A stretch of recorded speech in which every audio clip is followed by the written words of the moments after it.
This program features live coverage of an African safari and may include animal kills and carcasses. Viewer discretion is advised. Good afternoon, and welcome to a tumultuous-looking sunset safari.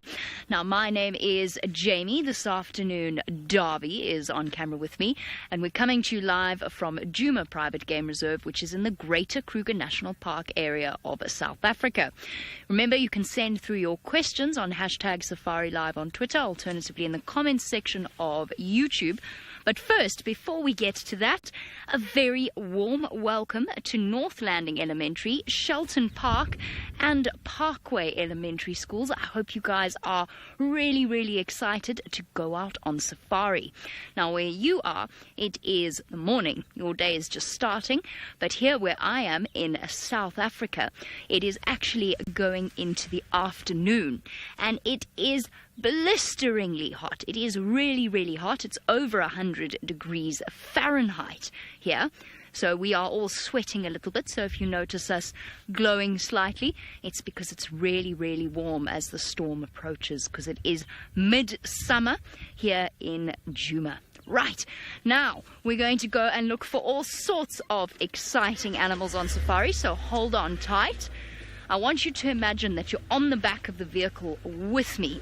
So we're going over big bumps.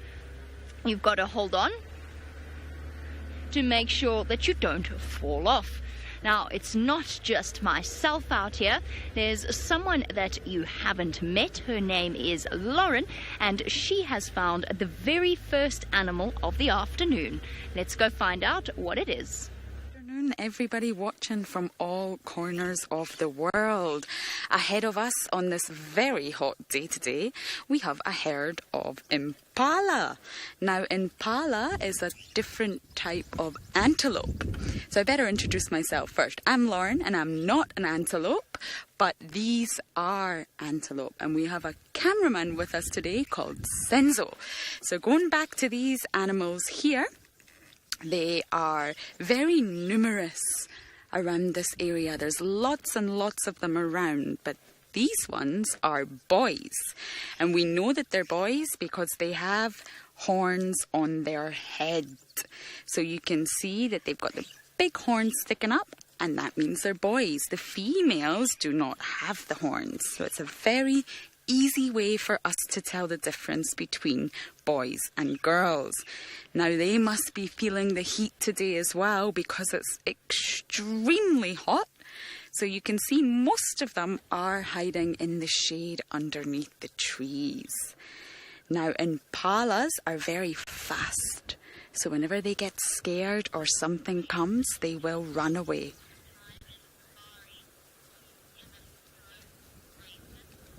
Sorry, can you repeat that question?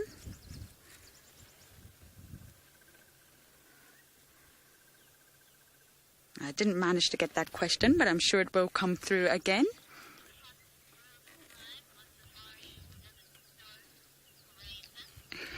Grayson. It is very hot today, but no, it's not always hot. The weather does change around here. There is a summer and there's a winter.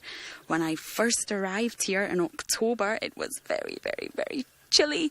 I was really cold. We were wearing hats and jackets and long trousers, and now it's hit summer, and this is a time when it's really hot. But it doesn't snow here.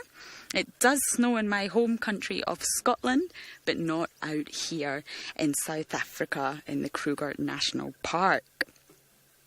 So I'm sure the animals do love it when it's a little bit warmer, but I think they will also feel very hot today. And these impalas here also need to drink water, and luckily there's lots and lots of water around.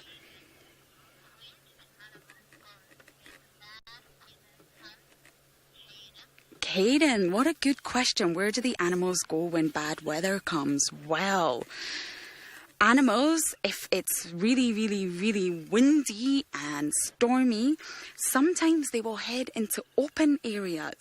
And I know that sounds really crazy. You would think that they would hide, but they need to stay safe from predators. So sometimes when there's a storm brewing with strong winds, they will head into a big open area with not much trees or bushes, and this means that they can see anything that might come at them. They will huddle together, and if it's really chilly, they will get goosebumps, or I like to call them shivery pops, just like we do, where the hairs will stand on end, and that just keeps them a little bit warmer. You can see one of them's having a really good look at us right now. Hello. You can see how beautiful they are with very large eyes.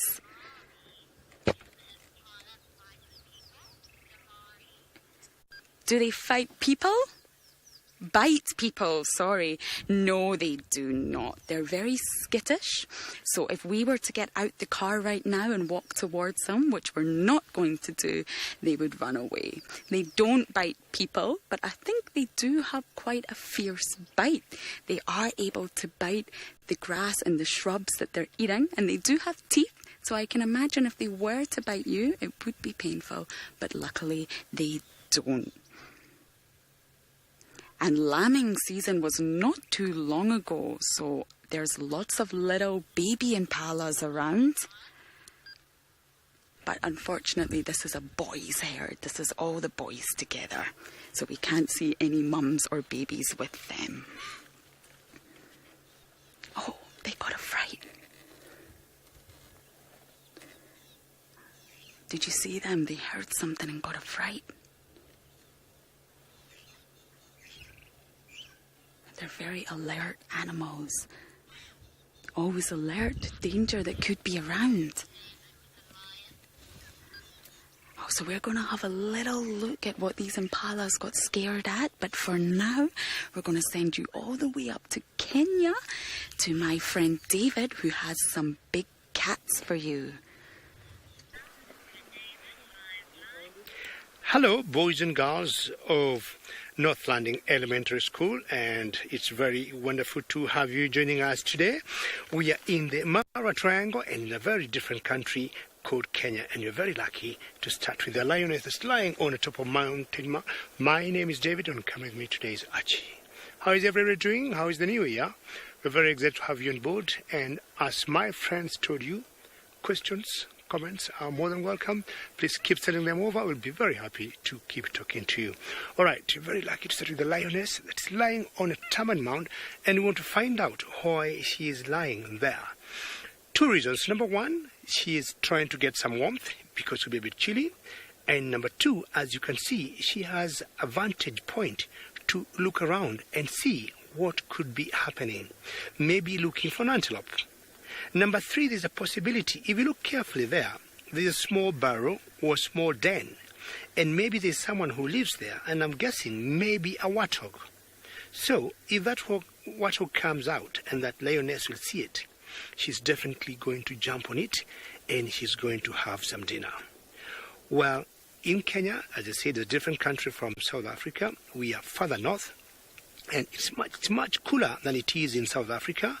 We are 28 degrees Celsius and 82 degrees Fahrenheit. So I'll ask you to tell me through your teachers what temperatures you got. As we have agreed, questions and comments are very welcome, and your teachers will know how to do that. Now, we know our lionesses very well, and this particular pride here, it comes from a particular group that we call Olololo. So when we have groups of lions, we usually say a pride. So this particular individual comes from a pride that is called Olololo. And much later on, I'll be explaining to you what is Olololo and where we normally see them. Now, very happy to have talked to you, boys and girls. We'll take you back to South Africa, to my friend Jamie, who is driving and will tell you more about Africa. So exciting things to find on safari. Now, I am driving down one of the main roads of the reserve, and the reason that I'm doing that is because I heard that there was not one but 2 leopards coming in this direction. I actually saw one of them this morning, and he is one of our absolutely favorite leopards. His name is Hosana, and it is nearly Hosana's birthday. He turns 3 years old in February. So what we're doing is we're checking very carefully, because we have to look at all sorts of different clues out here to find animals. One of those clues is the footprints that they leave behind on the soil. So on this road it's quite difficult, because lots of vehicles drive up and down here, because people can come on safari, so they use this road a lot. And all the other animals are hiding from me. I don't know where they've all gone. They've decided that they don't want to be on camera. So we're going to check really carefully. I'm not going to stay on this road for too long. Now McKenna wants to know what the most dangerous animal is on safari. Well, it really depends on if you are in a vehicle like this or if you are out on foot. Now, all of the wild animals here, even the antelope, could be potentially dangerous because they're very, very strong. So we treat them all as wild animals and we treat them with respect. But there are certain animals that can be more dangerous than others. One is a hippopotamus, which is responsible for most of the injuries in Africa, so by a wild animal. And the reason for that is partly because people build their homes on rivers. They build their homes where there's water, and as a result they're constantly bumping into hippopotamus, and a hippopotamus feels more safe in the water, so they get quite angry and scared when they see people and they're not near the water, and as a result they can hurt people. Elephants can also be quite dangerous, and buffalo. A buffalo is a massive animal. It's kind of similar to a bison, not quite. If we see one, then I'll show you what they look like. It's not quite the same as a bison, but they are really big and they can be very dangerous because they're quite short-tempered. They're grumpy. They don't really like seeing people, particularly on foot. So those are the animals that we are the most aware of. But remember, because these are wild animals, all of them can be potentially dangerous. And even an animal like Hosana, who I've known since he was this big, he was just a tiny little leopard cub, could potentially be dangerous to me now. He's much bigger and he's much, much stronger and faster than I am. Luckily, most of the animals here are completely relaxed with cars. They're used to seeing people on safari, so they're not dangerous to us. Now, I know that when you go out on safari, there's a couple of animals that you really want to see. One of them is a lion, and even though I haven't managed to find one here, David up in the Masai Mara has. So let's go and have a look. Yes, Jamie, having talked about buffaloes, and should be happy to hear of news of lions. We already got one, but initially I was talking to you about a place called Olololo, and I told you that one lioness belongs to a pride that we call Olololo. So that escarpment you see in the background there, that is the escarpment that's called Olololo. And I'm sure all of you can say Olololo after me. Olololo, say that again. Very good, boys and girls. So that's the escarpment that's called Olololo, and it's the escarpment that gave this particular pride that name, because they always tend to hang around this area. They never go very far. So we would make joke and say, have you seen lions? Yes. Where are they? Near the Olololo escarpment. Near Olololo escarpment. So that's how they ended up being called Olololo. Kate, how are you today? And you're the very first one to ask me a question. Well done, Kate. Now, your question is, how many females are in this particular pride? Number one, Kate, I'll tell you, this is the largest pride of lions that we got in our area, because when they are together, they are 16. Now, the fully grown females, what I'm sure you know, females call them lionesses, there are 4 in this particular group. And we think, Kate, that one there has some cubs, have small baby lions somewhere. She's hiding them somewhere. I saw them 2 days ago, but today I have not seen them. So in this particular pride, There are 4 females, and then there are a few youngsters, both boys and girls, but Kate in total, they are 16. So most likely what she's doing there is waiting for something to come out of that termite mound, and as I said, it could be a warthog. Just see, boys and girls, how green it is. It is so green because we have been having short rains in Kenya. The same case with Juma, but ours normally come around November, December, and they just stopped.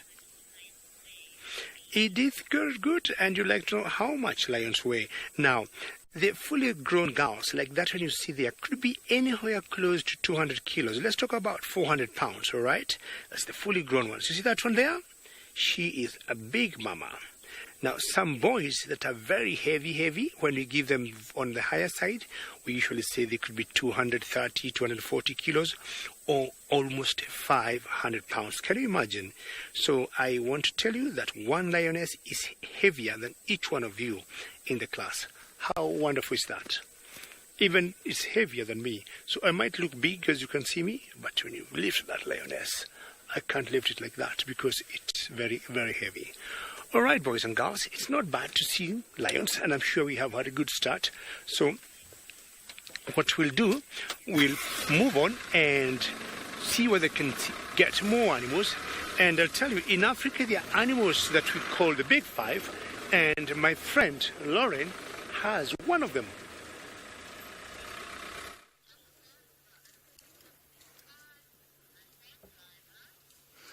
Yes, we did have some impala. Now we have some elephants. It's been a very lucky drive so far. So here we just have 3 elephants that were just at the side of the road. A female, a young male, and another much younger one. You see that small one there? That we could estimate to be maybe between 6 to 8 years old, but it is very difficult to age elephants. And you can see that they're flapping their ears there. Every single one of them is flapping their ears back and forth. Now this is because it is very, very hot, and this is their way of cooling down. They have huge ears, and by flapping them, it helps to cool them down in the heat. If only we could do that. And you can see they're all just feeding. They're just casually eating as they're going through their day, all the vegetation that's in front of us. You see this one is eating some grass. Yummy.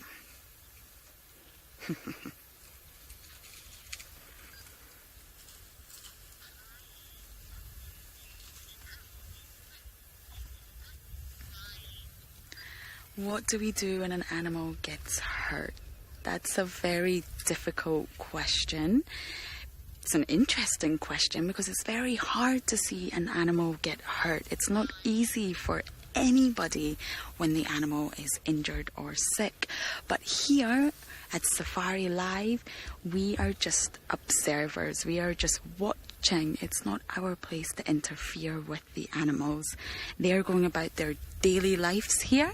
This is their environment, and we are just watching them every day. So we don't do anything. The animals will just continue to go about their everyday life. But very good question.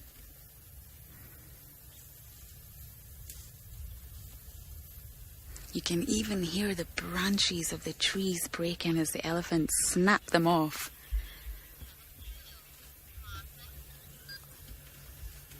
Why do elephants have a tail? I actually am not sure why elephants have a tail. Another interesting question of the day. Lots of animals out here have a tail, to be honest, including lions, leopards, cats. A lot of them use it for balance. That's a good question from Carson. But you can see the elephants moving their tail back and forward here, swishing it. You see that one? Perfect. We've got a great view of that. And that's actually just swishing away all the flies and annoying things, insects that are landing on its bottom. So that's what it's doing by swishing the tails. And it also protects their rear ends. It gives them a little bit of protection. and you can see it just moving back and forward there. So it's swishing its ears and it's swishing its tail, keeping cool and swatting away all those nasty flies.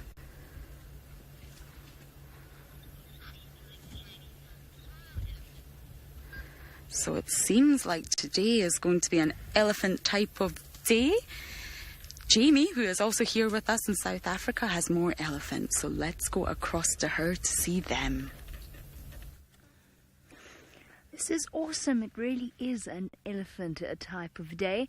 There is a very large herd feeding down below us. So this is a different group of elephants to the one that Lauren is with. And that's lovely because sometimes we go for days. Oh, it's a baby Dacre, Dave, at the top behind that elephant's head. There. Straight there. Go straight. There you go. There. Look at that. It's a tiny, tiny baby Dacre. Oh, poor little thing. Its mom actually ran away when the elephants came through, but because it's so tiny, it's used to hiding away in the thickets. It doesn't actually come out into the open.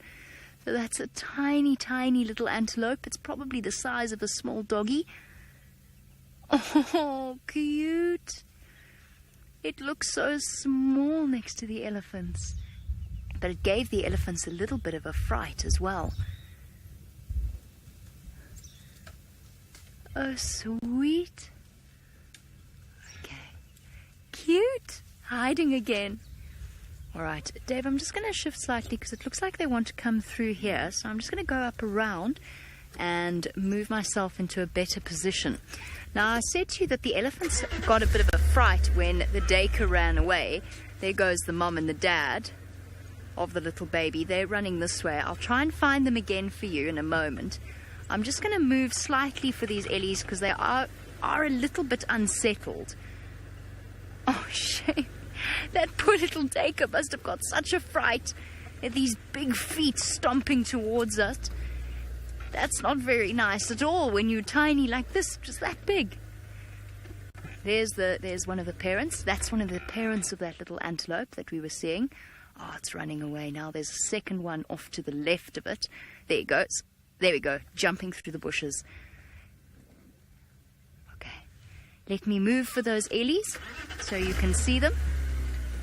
I think they might be making their way towards a water hole for a drink, but we're just going to give them a little bit of room so that they can walk past us.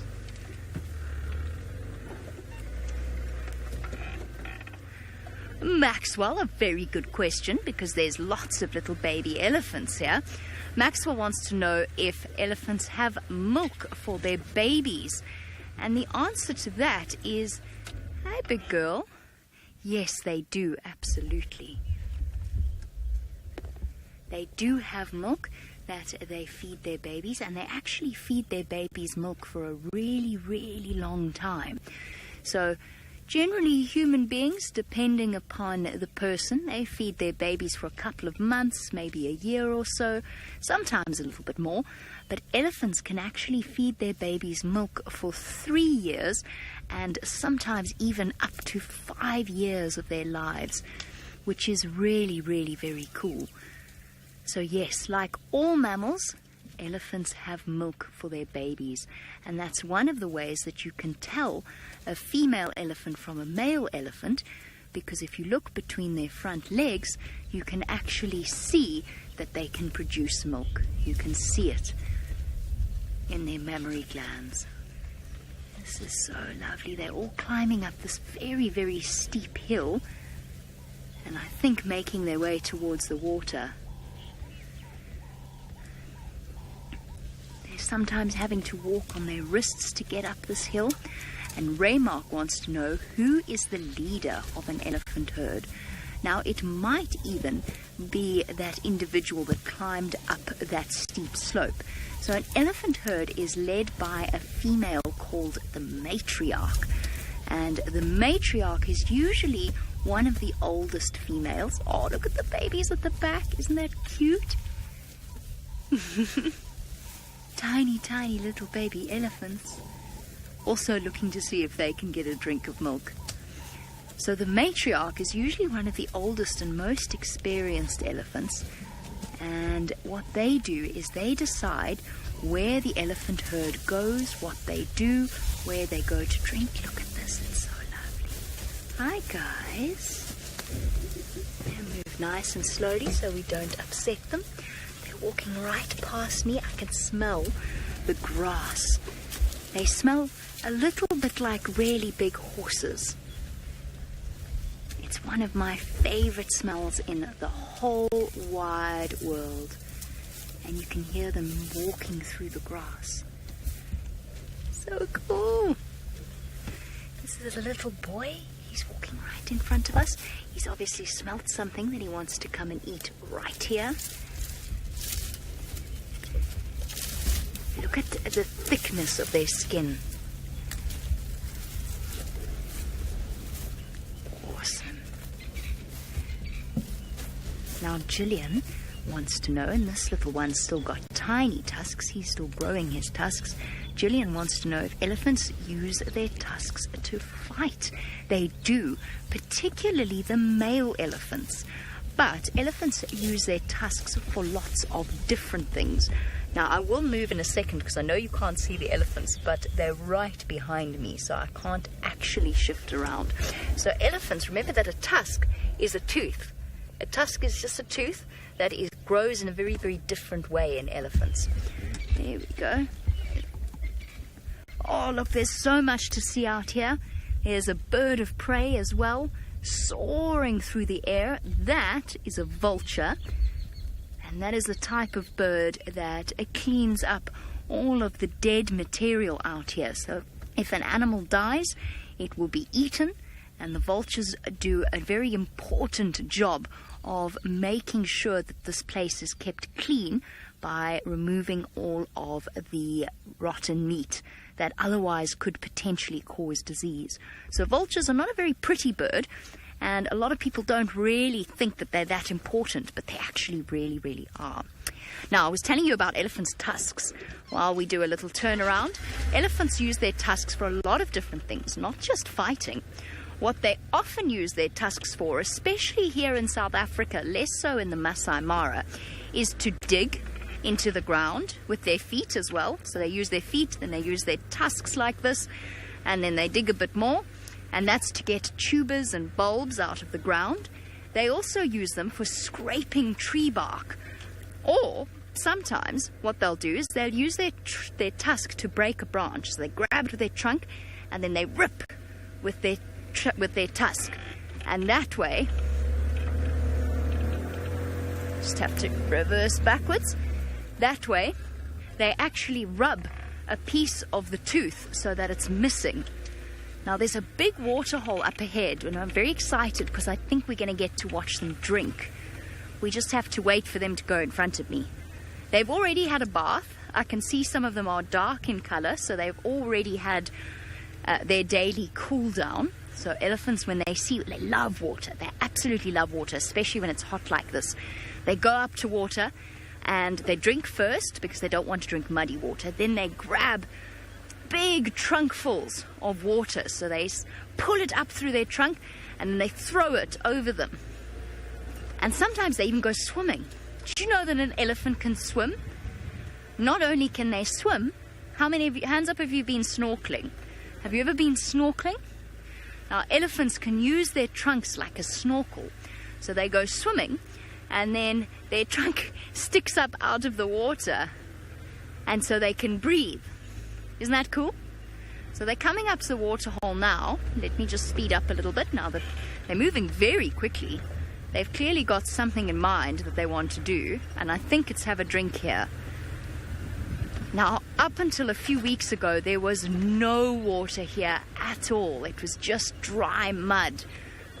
But now, because we've had some rain, there's lots and lots of water. Oh, so nice. Hold on. I'm going to bump us down a bit. There we go. Don't want to miss the best moments, so I'm going to stop. Abby, you can see there's lots and lots of elephants here in this herd. I'll answer your question properly in a moment. Just listen for a second.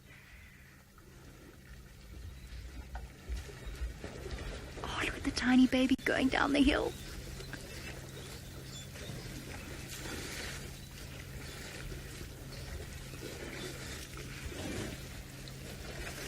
This is lovely. Give me 1 second. I'm just going to call someone else in. Orbs, if you're interested, and close to Treehouse Dam, there's a nice herd of elephants drinking here.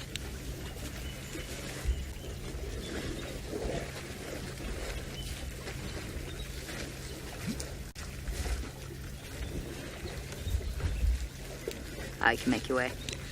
This is lovely. So, we were talking about how many elephants live together. That depends. Their breeding herds are usually around about between 10 and 15 animals. It depends on where you are. But that consists only of females and their babies. So young males, young females, and females stay in the herd for their entire lives. But when males reach around about 13 years old, they start going through puberty, and they actually leave the herd and often live all by themselves. Sometimes they spend... Cute. So sweet. Double trouble, that. Sometimes they spend time with other males, but mostly they can live alone. Those babies are adorable. Now, I think that female on the right is the matriarch, and that's her little baby. She's very, very old. You can see the skin starting to stretch across her face. Now, Colton, you want to know why they are spraying water on their bodies. Because elephants are a very big animal, and it gets really, really hot out here. So they spray water on their bodies in order to cool themselves down. So that's one of the reasons why they like swimming, because it cools them down. So you can imagine being in lots and lots of jumpers or jerseys and jackets when it's really hot. That's kind of what it's like being an elephant. So they have to have ways to cool. That little one's playing with its trunk in the water. Oh, is that nice? See? Look how happy this little baby elephant is. So cool. Splash, splash, splash.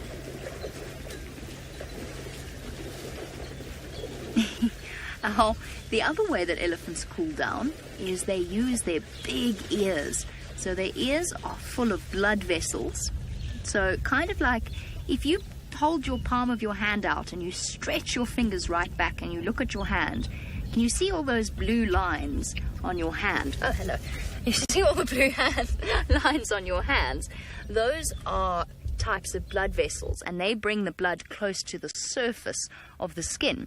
Now, that's how elephants cool down, because they wave their ears, they flap their ears, and that helps to cool them off, because the blood gets cooled down, and then that goes to the rest of their bodies. You know how if you're really, really hot and you fan your face? It's like that. And just like that, they're off.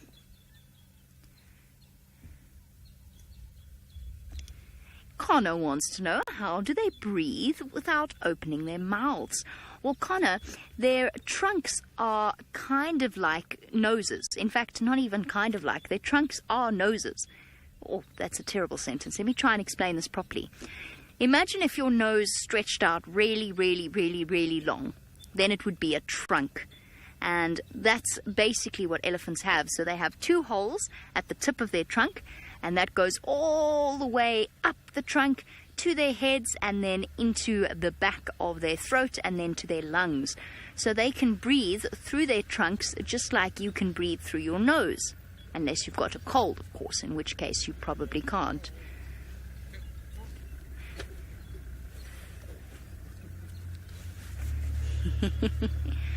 Thanks, William. Thanks, Orbs.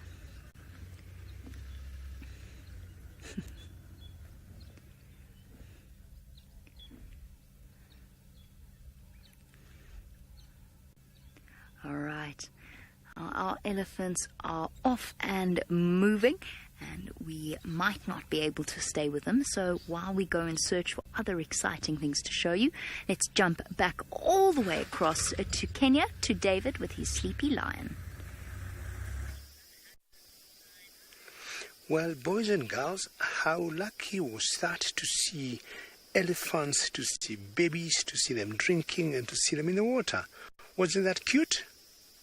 Now, I was talking with Big Five earlier, and I told you elephants definitely are some of the Big Five of Africa, and I got the other one here, and this one particular lioness is a sister of the one that we saw earlier that was on top of a Taman Mound. The one that was on top of a Taman Mound seemed a little bit active, but this particular one looks very snoozy, just like the cats that you have at home. Well, it's not unusual for lions or lionesses to sleep that much. And what happens is, once they're full and it's warm and it's hot, the only other thing they do is just sleep. You know what cats do at home? And lions are in that big group of cats. Not similar to the cats, the domestic cats you have, but in general, all cats are the same. They tend to sleep a lot. Now, this particular lioness is very special to me because she got some little cubs. I have not been able to see them. They're hiding in that little bush that I'm going to show you. Hunter, how are you? And you're asking, why do lions eat meat? Now, Hunter, lions and leopards and hyenas and cheetahs, we call them predators. And in general, Hunter, predators will always eat meat. We say they are carnivores, and because they're carnivores, the only food they eat is meat. Unlike the elephants that were with Jamie, which are herbivores that will eat either grass or trees or bushes or little twigs. Now lions are carnivores, and that's the food they eat. So we got carnivores and we got herbivores like elephants. But Hunter, we also got omnivores. And an example of an omnivore, it's you and myself. And out in the bush, I would say examples of omnivores are monkeys, like baboons. And omnivores will eat both meat and anything green, be it grass or little twigs or little bushes. So we have herbivores, we got omnivores, and we got carnivores. So we're going to go back to our lioness there because she's just enjoying her snooze and just hoping that her small ones will come out. Now, I said earlier, the one we saw before was a member of a pride that is called Olololo. And also this one is of the same member. And I was talking of 4 females. So of the 4 females I was talking about, now we got 2. Now, what happens once in a while, the lions will separate and they'll go in different directions as much as they are the same pride. Now, this one has come away from the main group or from the main pride because she got small cubs and she does not want to be disturbed. She does not want the other members to play with the small cubs because they are still very young and they're still very vulnerable. So she does not want to take any chances.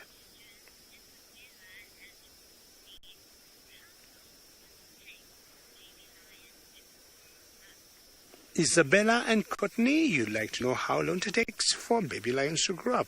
Now, Isabella and Courtney, I'll first tell you, the cubs take about 3 months in their mother's womb, in their mother's tummy. They stay for 3 months. Then they're born, all right, Isabella and Courtney? And once they're born, it takes about 2, if, for example, I'm sure you know, boys are different from the girls. Boys are what you call males, and girls are what you call females. So males have some hair on their neck, all right, and on the head that we call men. The girls do not have that. So for the boys to grow that mane to become big, it takes them about 2 years and a half. So 2.5 years, they'll grow the mane, and they're big enough. So their mothers will tell them, out and go and live on your own. But if they're girls, because they'll also be almost grown at that age, maybe going to 3 years, they're going to remain in the pride. So it's only the boys that leave the pride, but the girls always remain in the pride. So 2.5 years, maximum 3, is the right age for them to go out. And by the time they're going out, they're already big and they're independent, and above all, they can hunt their own food. Isn't that exciting? So if you're lucky today at one point and you see a boy or what I call a male, if you look on this particular one here, the female, she doesn't have any hair on the head or on the neck. Boom. She goes to bed again. But the boys will be having a lot of hair on their heads and on their neck that we call men. So in general, many cats, including lions, tend to blend in. See how she's hiding there? Because her body blends in with her surrounding. So they will always know where to go. And especially when they're hunting, so that the animals they're hunting, they do not spot them.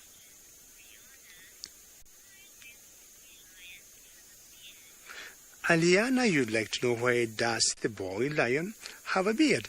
It's simply because they're a little different than the girls. For example, I usually shave Aliana every day. When I don't shave, you'd see I'll have a beard like that because I am a boy. So boys are formed differently and the girls are formed differently. There's something that we call chromosomes. So if you get X and X that forms a girl, that will be a girl and will not have beard.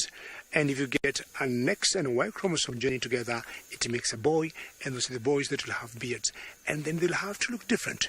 Just like you boys and girls, you look different, don't you? So it's the same case here. And the girls will always look at the boys with the biggest beard because they think they're always very handsome. Now we'll give you one more quick look on this lioness of ours because she's a bit sleepy. And if she continues being sleepy, we are going to move on and maybe go look for something else that is more active, just like the lions, or rather just like the elephants you had with Jamie. So it's not unusual for lions to sleep like this. It is very normal. Just like I told you, like the domestic cats you have at home, which tend to sleep and sleep and sleep. Boys and girls, I would want to ask you, that lioness is very sleepy. Let's assume she's dreaming. Tell me, at one point, what do you think she could be dreaming of? You know, even us, when we sleep, we dream at night. So, let's assume this lioness is dreaming, and let's assume you're in her mind.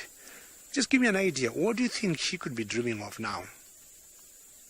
Sometimes they sleep 15 hours in a day. And I got my friend, Kurt Casti, in the Final Control, who always tells us what to do on the show. And she's telling me that this lioness is dreaming of an antelope burger. Can you imagine how funny is that? So she might be thinking to go and get some antelope burger for herself tonight. And if she does, she'll have a lot of milk for her small baby cubs. I've been waiting for these cubs to come out and play, but I think because they're very young, she still wants them to stay hidden in that green bush I was telling you about. Do you see that bush to the right? The other side of it, inside, there's a small hollow area, and that's where she's hiding them. And they'll stay there until maybe she's very confident and sure it is safe for them to come out.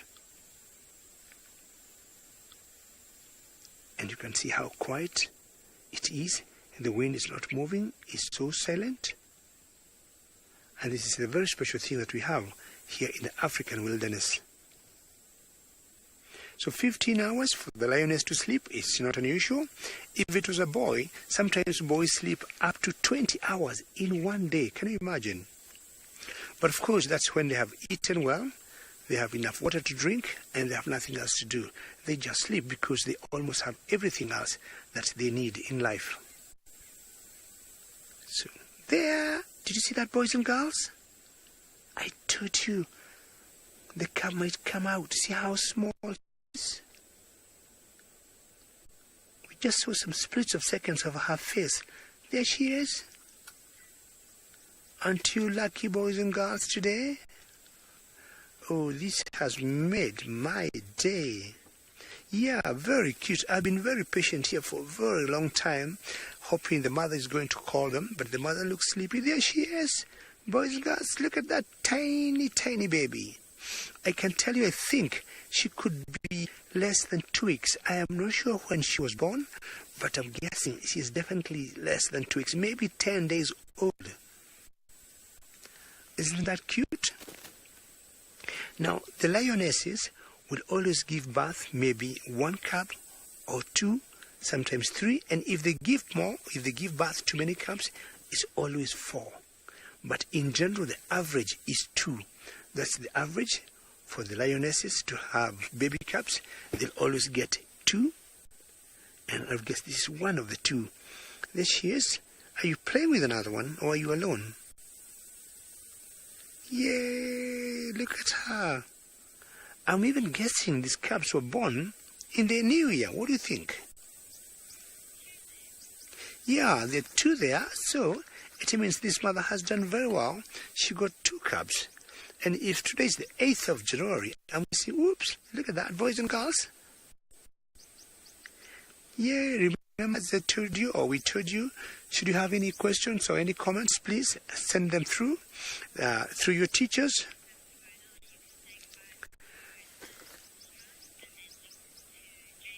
How nice has this been? You're very lucky kids, and it's a very nice way to finish the school. And I'm so excited, just like you. And from the North Landing Elementary, Shelton Park Elementary, Parkway Elementary School, we are thanking you very much. And you know what? These cubs have come out to say goodbye to the 3 schools. Even these cubs are 3. Thank you for joining us, and hopefully we're going to be seeing you again soon. Thank you, and see you soon.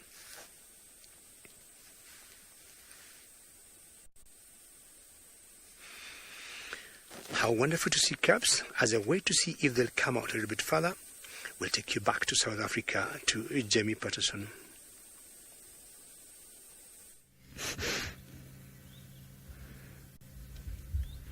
Awesome! What wonderful news. Brand new Olololo cubs. It makes David's shot here a little bit sort of incongruous as we go into our regular sunset safari. We were aiming for sort of arty and moody, and now you've got tiny little cute cubs gambling about. It's not really quite gelling with this whole theme, is it, Dave? Let's go for it again. It's beautiful. It's beautiful. Let's appreciate beauty in all its shapes and forms. Fluffy little lion cubs and silhouetted vultures in dead trees that would grace the halls of some photography exhibit. Now remember that we are continuing with our our regular safari.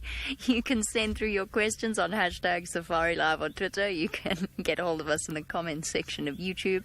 I'm laughing at Kirsty because she says this is better and that we're going to spend the rest of the drive staring at this vulture. It's art, don't you know? I mean, we could compose some really bad haikus. I can't do a haiku. I can't remember how many syllables I'm meant to do. A little bit of, what's his name? Not Thomas Edison, man. He wrote Preludes. Burnt out ends of smoky days.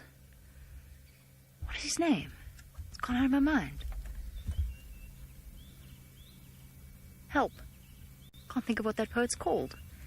It's something dark and moody to match the theme.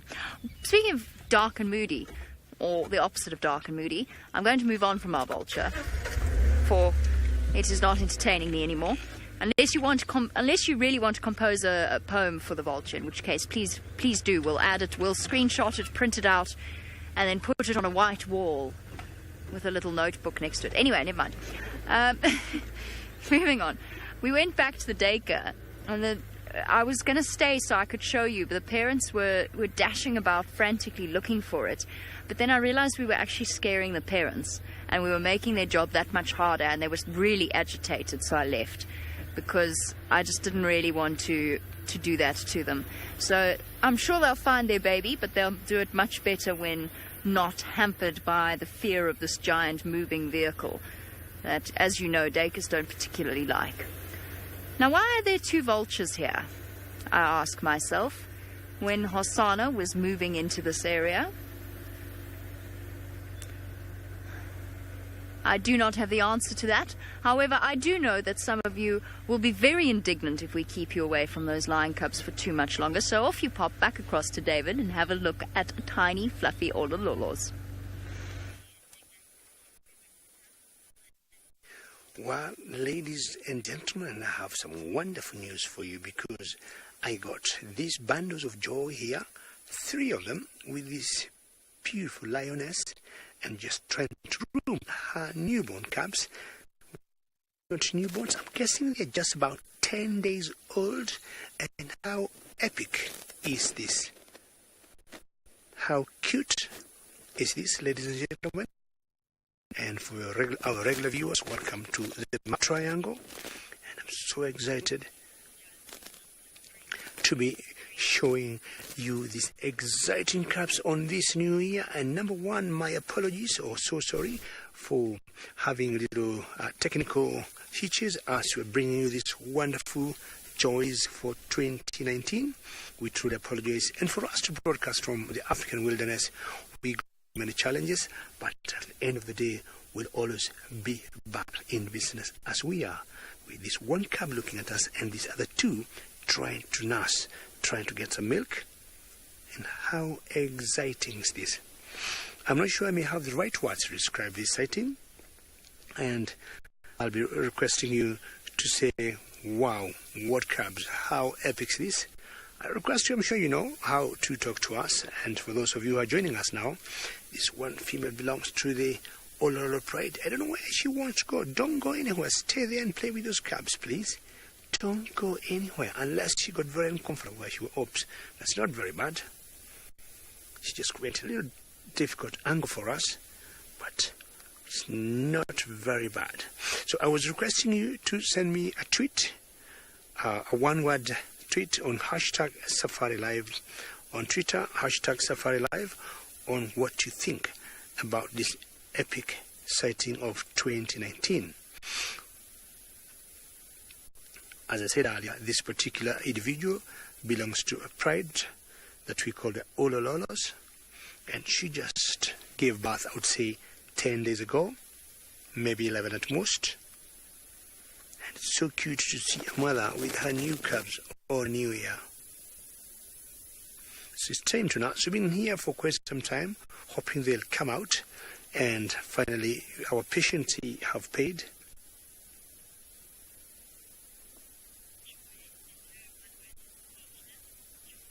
Joy, how are you? And your one word is speechless. Thank you, Joy. It couldn't be better. I mean, you have no words to describe this joy. You just say specialist. And Tom, you say special. Thank you. Speechless, pretty cool. Special, pretty cool. I'm not sure Archie want me to back up a little bit, or will it make a difference? So, either tell the car close to me. So Joy and Tom, just hang on. We'll back up a little bit. And see if we can give you a little better angle than this, because it's so special. So just have to be careful of my friends behind. Keep coming.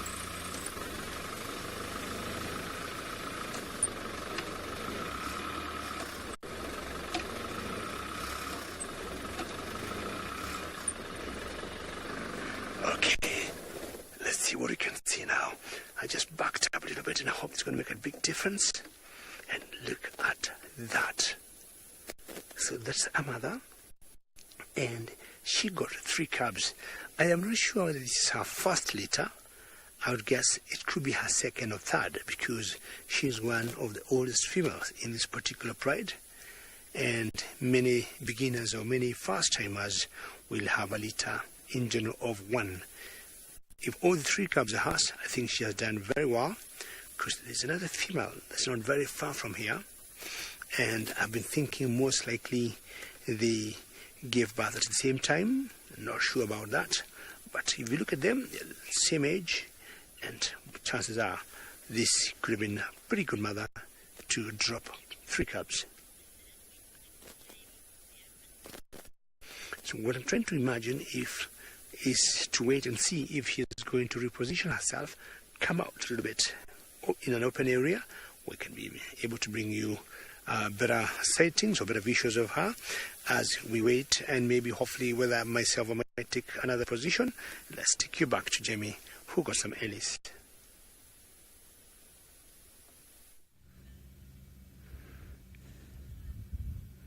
Awesome, Gigi. Well done. I can't believe we're on to the next generation of Olololos. That's astounding. And really soon, come to think of it. Now, babies everywhere. We've got 2 very playful baby elephants who are having the best time. Of course, as we wanted to show them to you, this elephant decided that it really didn't want them to have all the spotlight and went and stood right in front of them, which, well, we can't do anything about, so you'll just have to watch the baby elephants playing behind it. Excuse me. Thank you. Thank you very much. Perfect. Look at these 2. Oh, dashing backwards and forwards. Dave, do you remember we were in the Mara once And I think it had been quite a long day, and we had 2 baby elephants playing, and the one was running backwards and forwards, and it ran so fast that it ran into the back of its friend. Did you look at that clip yesterday? How weird's that? And it fell on its little bottom. Oh man, that brought me so much joy, as does this. Thank you for those of you telling me it was T.S. Eliot. That's exactly who it was. That's exactly who I was thinking of. All I could hear in my head was McCavity, which of course is not the name of the poet. I'm going to have to do some moving around. There is a vehicle behind me who I think would like to come past, but I really want to watch these babies play. So what I'm going to do is I'm just going to shuffle up onto the side here. Give me a second.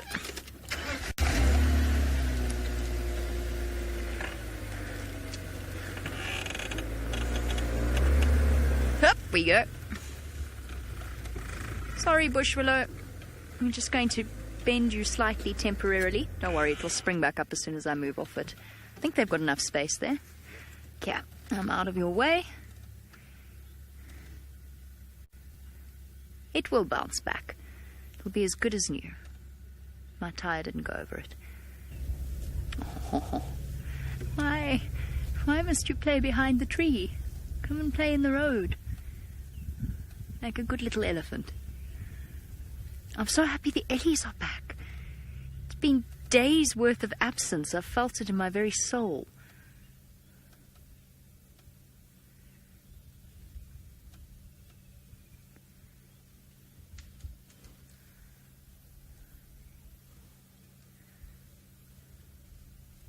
Such a joy.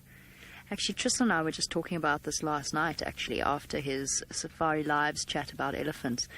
We're talking about how excited we are for marula season and the big male elephants coming back onto quarantine. Really something that we look forward to in our year. Look at the way their feet spread their weight.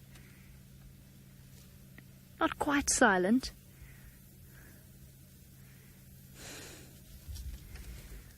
Hello. How are you today? Yes, it's okay. It's all right. Obviously, the elephant doesn't understand a word I'm saying, just to clarify. But talking in a low, calm tone does actually really help with elephants. Not trying to hide from them or whisper or just keeping your tone nice and level. No screaming or squealing or anything like that. And then you've got a perfectly relaxed elephant right in front of us.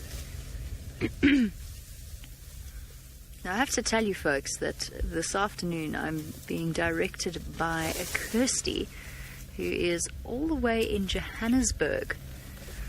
Things have changed, times have changed, and Kirsty's now excited not to have marula fruit falling on her roof in the middle of the night, because of course that was something that happened during the marula season. Out of your way there, Dave.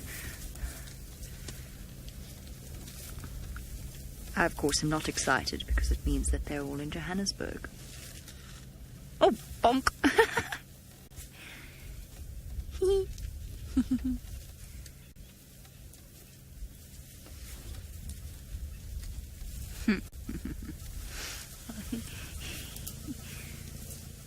Hi, guys. You cute, man. Oh, now we've got another mischief coming to say hello. Hi, girl.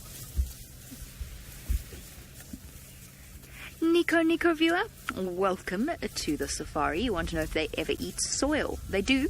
They absolutely do. It's known as geophagy, and they eat soil in order to supplement their mineral intake. It is not enormous amounts of soil, but little bits of soil. They will, obviously, they, as part of their diet, when they eat trees and when they pull grass up out of the ground, they will also get a little bit of sand with it. I think their food often comes with a bit of crunch, some dietary fiber that we as humans have to resort to the bland misery that is muesli. That reaches the point that you actually lose the will to continue eating it.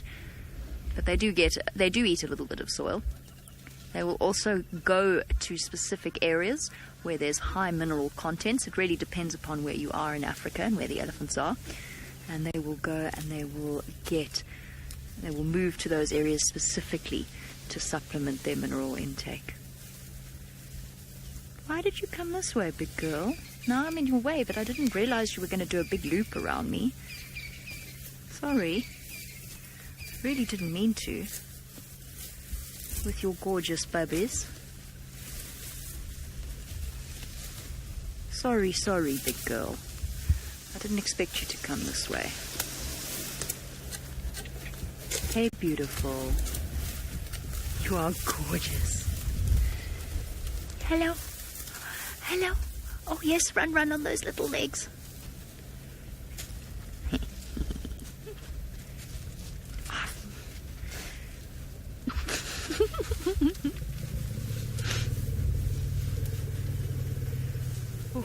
Mom is talking. Deep, low rumble from her. My favorite sound. Telling her whole family that it's time to move. They're also going to Treehouse Dam, everyone, so we might actually, once they've come past us, because this lot they haven't had a bath. They haven't been wallowing, or at least not recently. Some of them are a little bit darker. A little bit damp, but I might go back around to Treehouse and catch them there again. Although, the one thing I fear for is that poor baby Taker. Twice in one day is really just too much. That's really just too much. Imagine the poor parents. They're going to need some sort of anxiety medication, which I think daycare as a general rule will probably need anyway, with the life they lead. But they're heading on exactly the same path. They're probably talking to that other elephant herd that we saw earlier. We're not far. What are they saying? I wish I knew. Perhaps what they're saying is, guys, it's hot. Time to go and have a drink. Now, that, of course, is why we always check the water holes on a hot day, which is exactly what Lauren is doing. Let's go and find out if she's had any luck there. Yes, we are currently at a waterhole, literally, but look at the mess of it. It is so messy. The reason we wanted to show you this is there has quite obviously been a herd of elephants come by. Now, being an elephant is a little bit hard to be discreet and hide yourself, and the evidence is right here in front of us. They've obviously came by here, probably to have a really large drink, to cool themselves down in that heat, which is just starting to cool down now, and probably bathe. If there was any young ones in the herd, they were probably splashing around and rolling in the mud as well. So we can see the evidence from all the pools, the dung, the track marks, and it's just such a lovely sighting to know that the elephants were just here. Now, we did have a herd of elephants earlier, for those who were watching, and it could very well be the same herd as we've seen their sort of footprints, if you like, all the way. So if you've just tuned in, my name is Lauren, and I do have Mr. Senzo on camera today. So we just wanted to show you that lovely area where you can see the elephants have had some fun, and now we are on our way to look for some cats. Now, there is a lot of leopards around today. We did actually spot Miss Tandy on the dam cam earlier on this morning, and Jamie also spotted Hosana. So we are hoping to look for Tandy and hope that she might have a kill, and that Miss Tlalamba will be there as well. So that's our plan, and I can finally breathe again. It's got a little bit cloudy now, and that intense heat is kind of dissipated a little bit. It has been extremely hot today. My reptilian skin loves it, but it is hard to drive in the constant heat. So we've got a little bit of a breeze now, which is good, while we are on our missions for cats.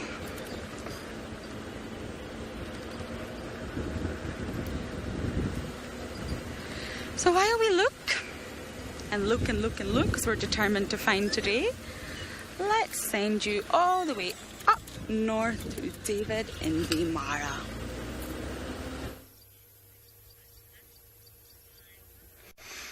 Well, good luck, Lauren, and I'm sure you're going to get something, but maybe I doubt you'll get something as cool as these three lion cubs here, because this is one of the cutest things I've seen at the very beginning of this year. And for those of you who would be joining us now, these particular cubs belong to a pride that is called the Olololo. Olololo it is, and it's one female, one member of that pride that gave birth, and I'm looking at it as about 10 days ago. So this bundles of joy, my estimate is 10 days old. How lovely is this? And remember, should you have any questions or comments, please send them through hashtag Safari Live on Twitter. There's one that's very cheeky, just looking at us there.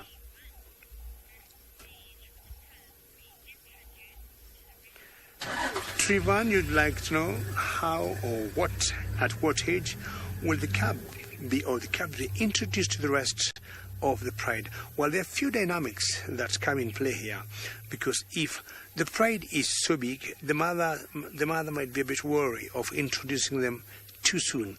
So anything 2 weeks and above, I would say it could be a good age for the mother to introduce the cubs to the rest of the pride.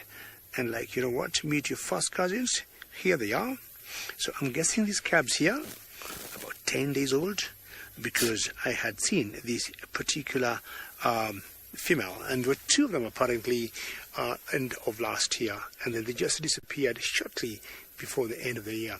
And when I saw them, this particular one here, I guess, on the 3rd or 4th or so of January, I could tell from her belly she had given birth, but I didn't see the cubs until the day after, for a few seconds, and then they disappeared. I've been following them every day. I could not see them until today that I have been able to see them, and I feel this is a great day to have seen these cubs. And of course, the other vehicle that you saw there are also people who are equally excited like you to see these bundles of joy for 2019. I could be wrong, but my guess is they were born on the very first day of 2019. If that's the case, they're either 8 days old rather, and if they're born a day before or 2 days earlier, then they could just be a bit 10 days. They're always born blind, so it takes 4 or 5 days for them to start moving around, to open their eyes.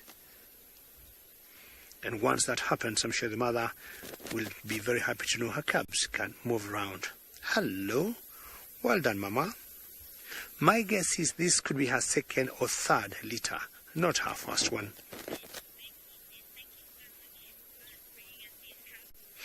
Becky, very good comment. I'm very happy for you, Becky, and it's wonderful, even for us. I mean, we see so many lion cubs, Becky, every other day, every other week, every other month, but when you see them this tiny at this particular age, Becky, nobody will not love this.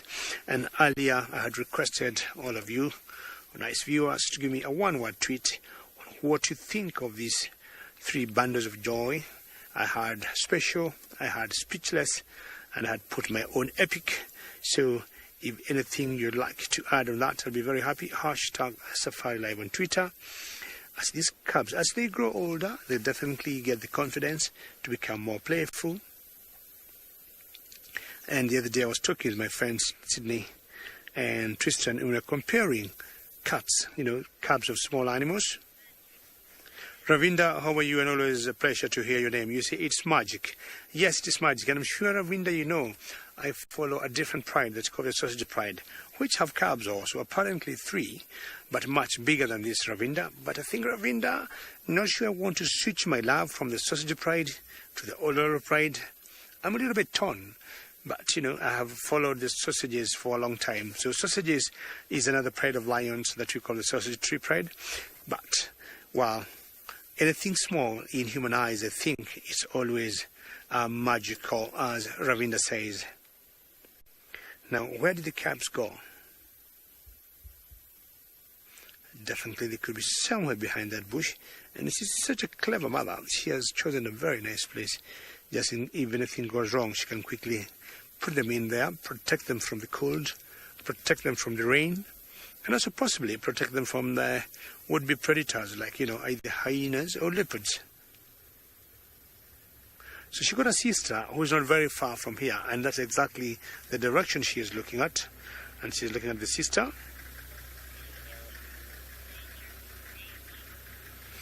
But I would say these cubs are very vulnerable at the moment, and at this particular age, you see one of them there, they become very vulnerable. Anything from, I would say, a day to about 3 months, lion cubs are vulnerable, and it could be anything. It could be male lions. I'm sure we all know of infanticide. It could be hyenas, it could be leopards, it could be snakes, it could be eagles, It could be, unfortunately, sometimes sickness. So the other pride that I follow, the sausage tree, there's one mother there who had 2 cubs, and her name is Limpy. And she lost one of those precious cubs after about 2 weeks or 3 weeks, to mature when they were born. And even to this day, we have no idea what happened to that one particular cub. We kept following them, hoping he'll show up, because at least we know all those 3 cubs there and the ones that we lost were boys, and we kept hoping one day he'll turn up, but he never showed up. Well, this particular female here is looking in the direction of the sister, and there's one of the cubs coming to play. How cool is that? Hello. So there are 3 cubs, for those of you who could be joining us now, and my guess is they could be anything 8, 10 days old, most likely born at the beginning of 2019. A new year with new cubs of the Olololos. So total there are 16, and if we add these 3, we'll be talking of a massive number of lions, 19, and that is big number of lions by any standard, and there'll be a force to reckon with in this particular area. The only thing is there's 7 youngsters there which are males, and I'm looking at them at one point moving away. Chris, I missed the question there from Chris. You may have to bring it again, and just hoping these cubs will come out again and be more playful as they have been. Chris, good question, and you're wondering if there's a den close by here. At the moment, I would say there's no den. The only thing, Chris, I'm seeing is that little thicket, that little big termite mound like that you have all these bushes growing on. So what we're going to do is to move forward a little bit. Yeah, you see that bush there? That's exactly where I think they are. But Chris, where they were born at a particular den, which give or take should be about 3-4 miles from here. And when I missed them for 2 days, they had relocated them here, or she relocated them here, maybe with the help of her sister. So I would imagine that around that termite mound, there could be some kind of den. But they were actually born in a den that I identified, and that was shortly before she gave birth. I saw she was very full. Did you say to move on? And if she said to move on, as much as she looks a little bit hungry, she let the cubs stay back there. Are you changing position? So the direction she is looking at, he's looking at the sister or the first cousin, who chances are they would be communicating to make plans for dinner. At that age, or having cubs of that age, she needs to eat well and be well fed, to have enough milk to feed the cubs. So I can't see very well from where I am because I'm facing her, but behind me is where I left that female, and that other female there is either her sister or her first cousin. As I said earlier, female, lionesses never leave the pride.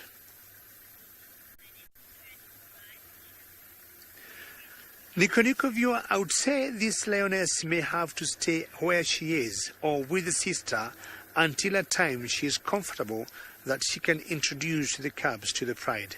So I've been following the other pride of the Olololo. I'm sure Nico viewer, you know our lionesses very well. I've been following that pride, and since she went to labor, or since she went to give birth, I have not seen her rejoin the pride. And after giving birth, it could be about 10 days ago, Nico viewer, I haven't seen her also rejoin the pride, because not very far from here, I had seen the whole pride of about 12, 13 or so, and this female and the other one were nowhere to be seen. So it will take some time that she'll be happy and comfortable to introduce, these cubs to the rest of the pride. And I would imagine if that day I would know what day it will be, I would be very happy to see how these cubs will be received by the other members of the Olololo pride. Hello, cuties. 10 days old? Do you agree? Yeah, I think they agree. So this is a very precarious age for these cubs here, and so many things would go wrong. I mean, they would be more playful, sometimes make a mistake and fall in a hole, for example, in a gully, where definitely the mother, it could be quite a task to get either of them out. We have seen lions, or we have seen rather elephants, their babies falling in big holes and using their trunks and legs and feet, pushing their babies up. And for cats, it's rather difficult for them to do that, because it could be even hard for them to go inside the same hole where the cubs might have fallen in. What are you thinking? So she keeps looking at the sister, and ideally I think there's some kind of communication between the two. And should she move to go join the sister, she'll definitely tell these cubs to stay put, go back to the den, maybe around that bush, or she's walking with them. Isn't this magical, Ravinda? Wow. Joy, I hope you're still watching. You're still speechless. We are so hard. Special. This is so very cute. A mother, 3 cubs walking in the savannah. How lovely is this? And you can see how sensitive they are and not staying very far from the mother. Not much they know what exactly to do or where to go. Don't go beyond there. I'm sure you've seen there's a big gully down there, and I'm sure the mother will not make a mistake. If you look to the left, there's a huge gully there. Kevin, what should happen if she goes hunting? She'll definitely leave the cubs behind. For 2 reasons. Number 1, of course, the cubs might miss the hunt. Are you having a sneeze? Number 2, they're definitely too young to even run, and chances are they will get confused, they would get lost, and they might even get exposed to other predators. Now, she's going in a very delicate place, and I highly doubt the cubs will go there. And if they do, then she'll be looking for a den for them, because that angle is so tight for them. And there she goes. She should lay down. I highly doubt those cubs will want to go there. And you can see the frame of the gun, how close I am to these cubs. Well, I think one of them is bedwearing, but this is a drop for about 1 meter. And you see that one trying to look for mama. Or is she giving them a challenge? You know, you have to grow up. You need to look for me. You need to know how to roll. You need to fall down. But see, they're very intelligent. They're weighing their options. They don't want to take a chance, because I'm looking over a height of about 2 meters there, and the only way they can get there is just by jumping. And that could be very dangerous. Please don't. Stay where you are until Mom comes back. Most likely Mom wanted a break from them. It should happen, because I'm imagining at this age they're full of energy and too playful. And Mother thought, I can only escape a little bit to have a bit of a break. Rima, very good question. I'll tell you what, I don't want to disappoint you, but at the moment, Rima, we have no idea. This is the very first time, Rima, we have seen them coming out in the open, so it's very difficult to tell you whether they're boys or girls. But before long, it will not take us maybe another 1 week before we identify what sex they are. The other pride that we follow, or I follow rather, the Sausage Tree Pride, there are 3 cubs there, 2 4 months, 1 3 months, and they are all boys. Not sure why. In general, we tend to see more male cubs than females. And in this particular pride also, we got 7 youngsters that are all males, forming the 16. And now with the addition of 3, now we got 19, and that is quite something, or quite a massive number for a lion pride. So Lima, stay tuned the next few days. We'll be going out here every other day. We go out every morning, every afternoon, and you might be able to identify whether they're boys or girls. Hello. But if you're lucky and they turn around, the only way to tell is just to look below the tail. Chances are we might know. It might take a few more months before we could see any amount of hair coming out of their necks, because that is also a very good indicator to see their boys. How sweet. I'm wondering what the mother's thinking. The mother's another, 4 meters away from them, and she went to a height. Exactly, that's where Archie is showing you. That is the mother there. She doesn't look worried. I'm trying to imagine. There must have been some kind of communication between her and these cubs, because they have not taken any chance to jump in there. So I'm saying these cubs are very intelligent. And I just want to remain here and see how things will go, or whether there'll be any drama, if any of them will try to be cheeky and jump and join the mother. But in the meantime, let's go down to South Africa to Lauren for an update.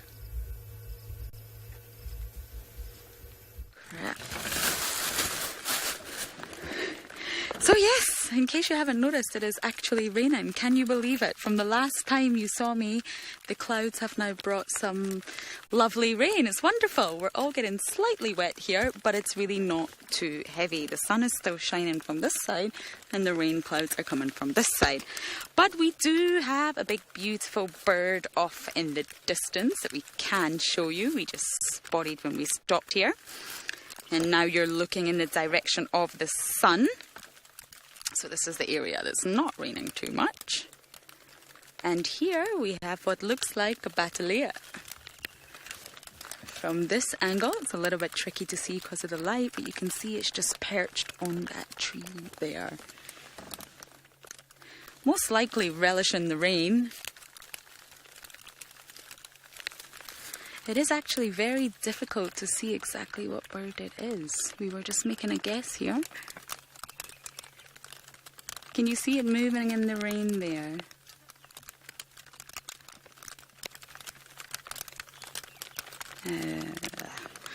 Well, I think the rain will move past that bird soon. I think it's actually starting to slow down here. Yes, we love the sun showers too. Sometimes. Maybe if I had my waterproof, I would enjoy it a little bit more. But that is not going to deter us from our mission. Okay, so we're going to go back over to see those lions and those cubs.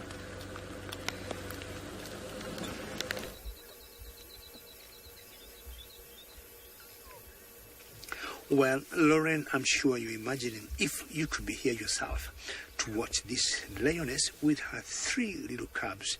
And she just came back and rejoined the cubs from where she was. And I want to say these cubs are very intelligent. They did not take a chance, or they did not risk to jump on that kind of a cliff. I would call it a cliff for them. It's just 2 meters deep, but for them, I would just call it a cliff. For those of you who could be joining us now, this is the Ololo Pride, and this is one lioness in this particular pride that got cubs that I think are about 10 days old.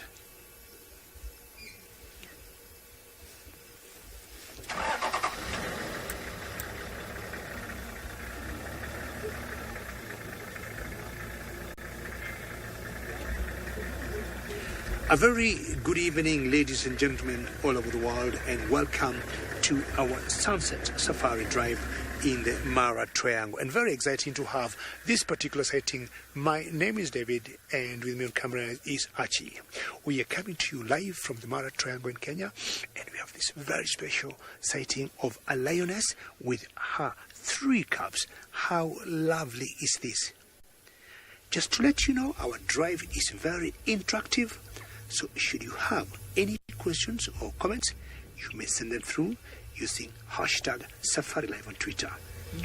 I might try and keep quiet and see whether you can hear this mother and her cubs communicating.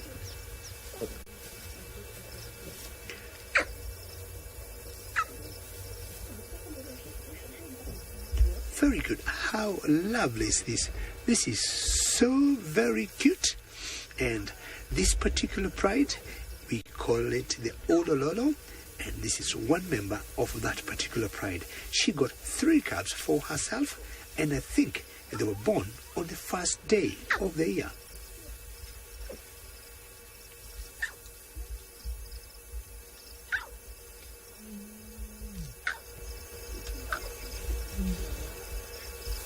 Color, you say, is so beautiful, and actually what I've done, I'm just keeping quiet just to hear this particular calling the mom, because she has been left behind by the other two. But I am not worried. She is going to join the rest very soon, or the mother will come for her.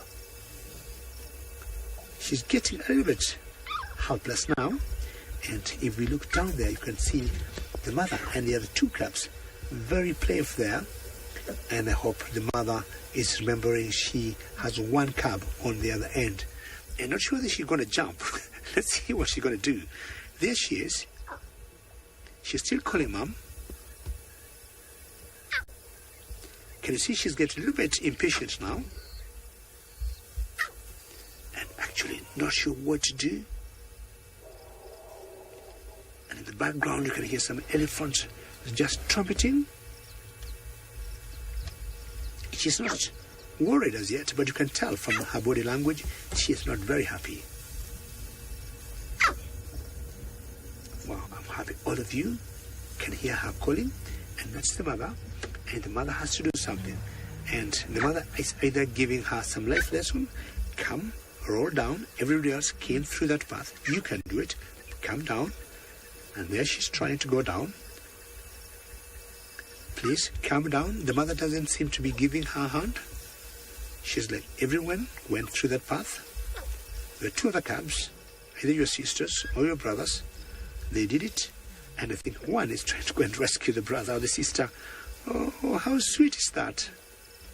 How lovely. Are you going to rescue your sister or your brother and show him or her how to calm down? How did you do it yourself? Well, ladies and gentlemen, remember, should you have any wonderful comments, should you want to give me a one-tweet word like marvelous, wonderful, speechless, you may do that using hashtag Safari Live on Twitter. Or should you have a question, or should you just want to throw us a comment, that gives us a lot of joy. Now, I'm not sure whether this one wants to go and help the other one, or these two are just being playful, but I want to believe they're thinking of the other one there. Must have lost comms there. Hopefully, oh, she's making it. She has slowly and surely made it. And there she is. Ooh, this is a wonderful reunion. After struggling for a couple of minutes, she has been able to join the other brothers or the other sisters. You can see all of them now are in unison saying, wonderful, we are all back together. How lovely. Well, that has given me also so much joy. I was a little worried of what was happening, but the mother was like, you know what? Calm down the way the other two came. You can do it. And I think she did. Just twins, just being playful. Isn't this wonderful? For those of you who are joining us now, we're in the Mara Triangle in Kenya. And we are coming to you live. Well, there's three cubs here being so very playful. Just cut a leaf there for yourself. Jojo, you say that was so truthful, and it could not be better for a new year. And I'm not sure you heard me saying earlier, I guess these cubs were born at the very beginning of this year. So they could be 8 or about just 10 days old. And I don't think I could ask for a better treat than this. I mean, so what I want to do, I want to move a little bit forward, and we'll have a better view. And then I'm going to give you one more look, and we'll say goodbye. So just hold on for 2 seconds. Keep going, I see. All right. So we're going to give you one more quick look of this wonderful mother who have given us such joy for 2019. And I would want to thank all of you for having joined me in this particular sighting of this one lioness of the Uluru Pride with her 3 cubs. Very many thanks for joining us, and don't go away. We might be sending you other notifications. We still remain on our YouTube chat stream, bringing you this wonderful sighting. And from myself, David, and Archie, thank you and goodbye.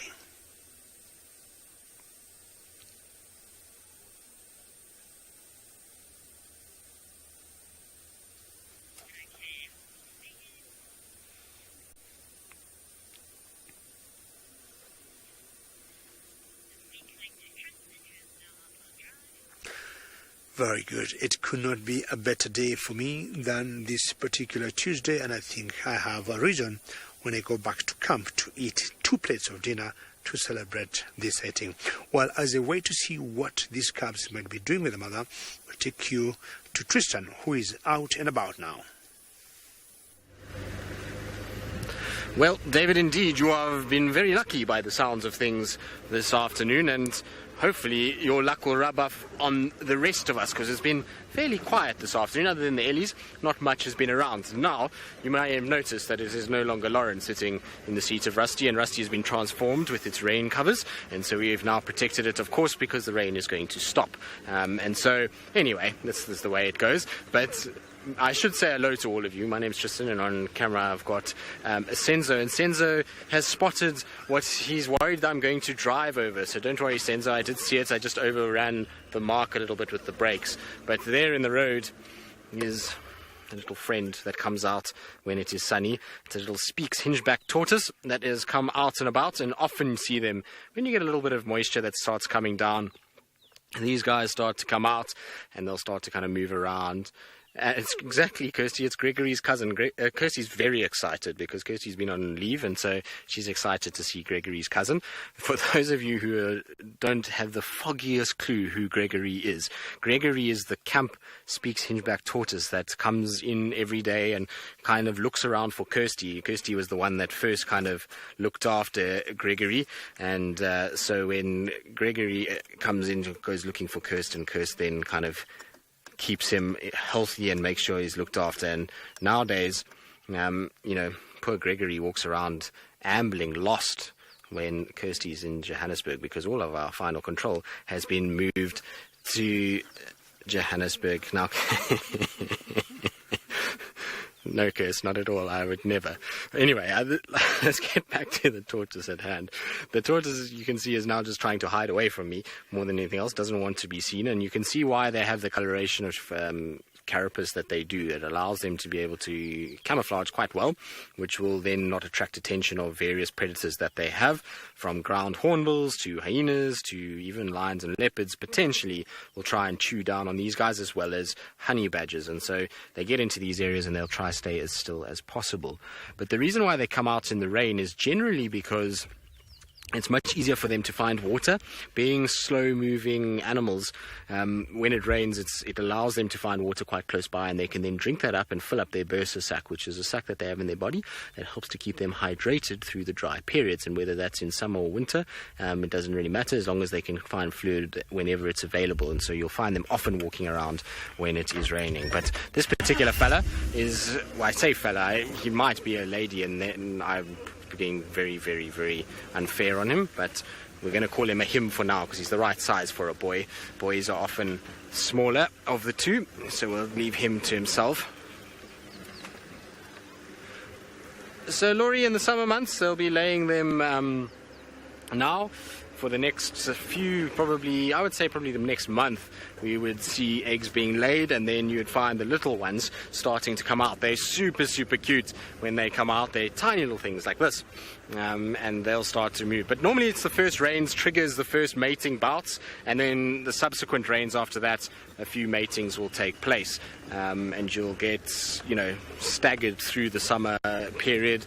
There'll be quite a few tortoises, but it's normally early summer, should I say, rather than late. Now, we do have a rainbow as well, because when rain and sunshine, that's what happens. There is this that takes place. It's unfortunately not a very bright one. It's just a little one that has kind of come up on the eastern horizon. So you can just kind of see it in the distance there. I think our rain is gone, so we made a brave call not to go back for a roof. We decided to opt for rain covers instead, and I think we've made the right call now because it's blazingly hot now that the sun has come out and the rain is now stopping and slowing right down. But you can just faintly make out a rainbow. I think it's starting to fade quite quickly now, and so it's going to disappear probably any second now, and there it is, basically gone. So that didn't last all that long at all. Well, you can see, excellent, Kirsty. You see, this is what happens when Kirsty goes on leave, is that she can then, her eyes are much better. Maybe it's also because she's in the big city now. Maybe she had her eyes looked at. Kirsty needs glasses, otherwise she can't see much at all. And so I'm glad that she can see it. It means that she's got the right pair of glasses on. Kirsty, are you wearing glasses? Did you get new glasses for Christmas? Or are these the old ones? Now, a lot of you are asking why our final control was moved to Joburg. Well, there's a couple of reasons for it. Essentially, one is that the support and the ability to fix things and those kind of things is much easier in Johannesburg. Secondly, as we want to try and grow and go into more and more locations and destinations and places, it's impossible for us to have final controls in every single part of where we want to go. And so if we centralize it, it allows us to then put feeds into that central point, and it can then kind of be broadcast out. So it makes more sense to have it there than it does in 20 different places. So all the feeds will then rather go towards Johannesburg, rather than bouncing between sort of Kenya and... No, yes, exactly, because of all the divas that we have in our camp that all want to go live the city life. Apparently, they've been all very sad the last few days that they have had to kind of move that way, and it's very sad for us because it's now starting to very much look like a boys' camp. I feel sorry for the likes of Lauren because soon there's just going to be boys running around and they're going to have to deal with all the men that are going to be in camp, which, as we know, a lot of men in camp generally is never a good thing. It causes all kinds of issues in terms of, yes, manly things that happen. But anyway, so it's going to be funny. I think we could be a period of adjustment, that's for sure, but it's going to be good in many respects from a quality of what we can do, and hopefully going forward as well we'll be able to kind of allow us to open up to go and see many different things. So it's a big move, but one that was needed, and I'm hoping that it's going to be for the best. I'm sure everybody else in Wild Earth is hoping for it to be, that it's going to be for the best too. Right, there's a bird of prey. Sun is hammering us. Poor Lauren just now was trying to ID a raptor, and I wasn't sure either until it eventually popped up its head. It was eventually, I also thought maybe Batelia, and then when it popped up its head, it was very clearly a white-backed vulture. But this particular one looks like it could be a tawny eagle, large brown raptor with that yellow cere, and it's definitely not a Wahlberg's. Is it a steppe though? Because you've got to be careful now. The steppes will be around. Steppe eagles are beautiful, beautiful birds, big and bulky. Lots of them were up in the Mara when I was there. So I just want to double check when it turn the other way. Turn the other way. Turn. Now, of course, it's not going to turn, is it? It's going to be one of those. Now, to check between steppes and tawnies, there we go, now it's turned a little bit. You need to look at the yellow cere, and I'm going to show you what I talk about in terms of yellow ceres. Just give me 2 seconds. I need to find it on my app quickly. Somewhere here. At least you can admire the beautiful eagle against the sort of backdrop of sunshine, which, like I say, is not great for birding. But here we go. Right. So, steppe eagles have what is termed a much longer gape than what the tawnies have. If you have a look here, this is what a steppe eagle looks like. And basically, essentially, the gape is what we're looking at. That gape extends past the eye on a steppe eagle, and makes it easy to kind of identify them from that, especially when they're sitting. Now, a tawny eagle, which I think is that way, yes, look at that. I even got the app right and went the right way. It normally never happens to me. There you can see the difference between the tawny eagle, where the gape goes halfway down the eye. And so that's how you can pick up the difference between the two, even when you've got them up against seriously horrible sunlight. Now, I can't see nicely from where I am currently, but maybe you guys got some screenshots and you can then make a decision as to which one it is. I think, looking at it, it's a tawny, but I might be wrong. It's obviously now flown away, so I can't actually double check anyway. But it looked tawny-ish. Right, Good. So the plan for the afternoon, now that I've taken over from Lauren, is pretty much the exact same as what she was doing. Is we're going to go and try and find the hardest leopard to find within our area, which is Tundi. We know how she can be. I just want to quickly shoot down to the southern boundary and just check the fire break, because there was a report of 14 wild dogs just inside Little Gowrie, and with the little bit of rain that we had, you never know, they might have come over. So we're just going to quickly check around there before we then start to come and traverse the sort of eastern side of the Mulwati, because maybe Tundi, after she came south and west, she might have then turned and gone more eastwards towards that side. She often likes to spend time. Pre-dawn, you say, yes, it is a tawny. Thank you very much. I was hoping it would be. It looked very much like a tawny. It's always important to trust your initial instincts, I feel, when you see birds. Often when you and ah too long and you look too long, you end up kind of seeing things that potentially are not there. And so, tawny eagle it was. But I do want to see a steppe again while I'm here. They're such nice birds to see. I think they're absolutely beautiful birds. The steppe and then the pale forms of the tawnies, which you get a lot of in the Mara, they're also very, very pleasant as well. Beautiful afternoon now that we've had that little bit of rain. It's like nice golden light, and it's just taken the edge off that heat a little bit. Earlier it was just so hot before this kind of rain fell, and so now it just feels a lot more comfortable than it did. Good. Off to the southern boundary we go. In the meantime, back to Jamie, who skittled home and quickly got herself a roof, and I wonder if she's regretting her decision. Off to the southern boundary Tristan goes, and you know what, to my utmost embarrassment, I've gone and put a roof on. And it's a beautiful, beautiful sunny shine. Yes, I know. That's how I feel too, Hardy-da. So I'm a bit embarrassed. I thought the storm was going to rebound, and it was going to come back and hit us full force. It did not do that. It went away completely, and now I've got this silly roof on. I know, Hardy-da. Their name, of course, Hardy-da ibis, named purely... I know it's laughing at me, cursed. I know it is. Named purely as a way of actually imitating their call. So when they fly, that's the sound it's making now is just sort of half of its call. But when they actually take off, they go, Shut up, Tommy. I thought that was quite good. I thought that was pretty good. Tommy burst out laughing behind me.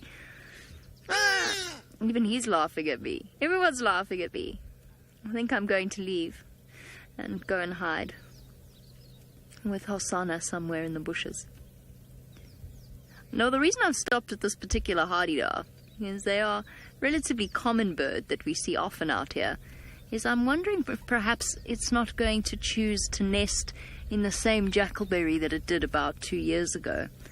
Now, those of you who've been watching for an extended period of time will remember that we followed a Hardy-da nest for pretty much until the chicks fledged, if I remember correctly. And it was just here at Twin Dams.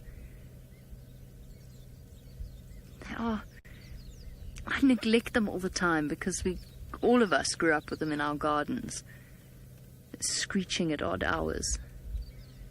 They are very common in a lot of different places. Not the most attractive of the ibises. Checking out his reflection. Virginia says that it sounds like a party horn. I know, now I wish it would keep calling. It sounds like a child. Of course, as I start talking, every time I start talking, it does it.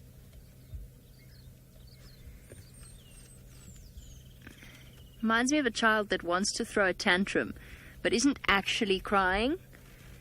You know when they do that to try and see if it will work, if they get their own way.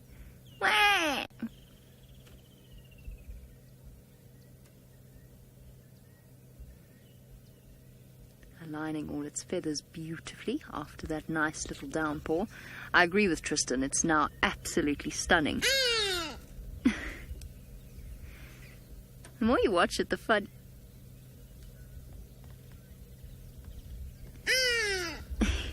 The more we watch it, the funnier it gets. Apparently, many of you have not actually seen them call on the ground like this. They often do. So, although when they take off, they do their full call, it is very common to see them call on the ground. They are... I can't see a second one, but I suspect that there would be another one here somewhere, and that we would, in fact, have a mating pair at this time of year. Perhaps looking for food. In fact, let's keep watching it, because maybe if it gets something, it might actually take us back to a nest. No, apparently it's just going to eat it itself. Never really looked at them for an extended period of time. The more you look at them, the weirder they get. We're so used to them from growing up with them in our gardens that I feel as though I've neglected to really observe them. They're bizarre-looking birds.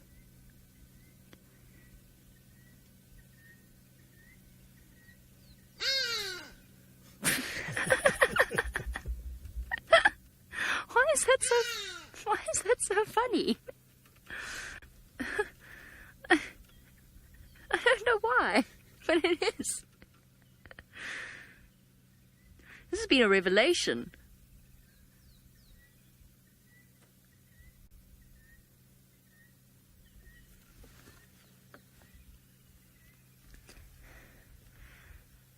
Lily says that she likes the greenish colours on the wings in the sun. I know, and then sometimes every now and again it gets a sort of a red tinge to it as the light that's being absorbed is bouncing, or at least only certain light waves are bouncing back at certain angles. Very pretty. Iridescent. Not quite as iridescent as, say, a starling, but iridescent nevertheless.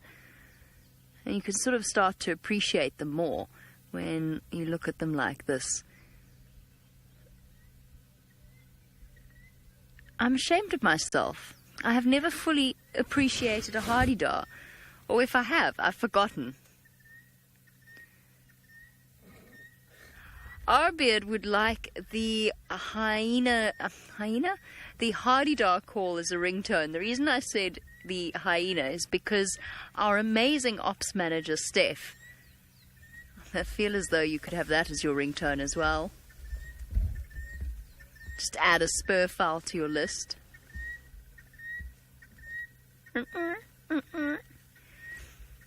I know.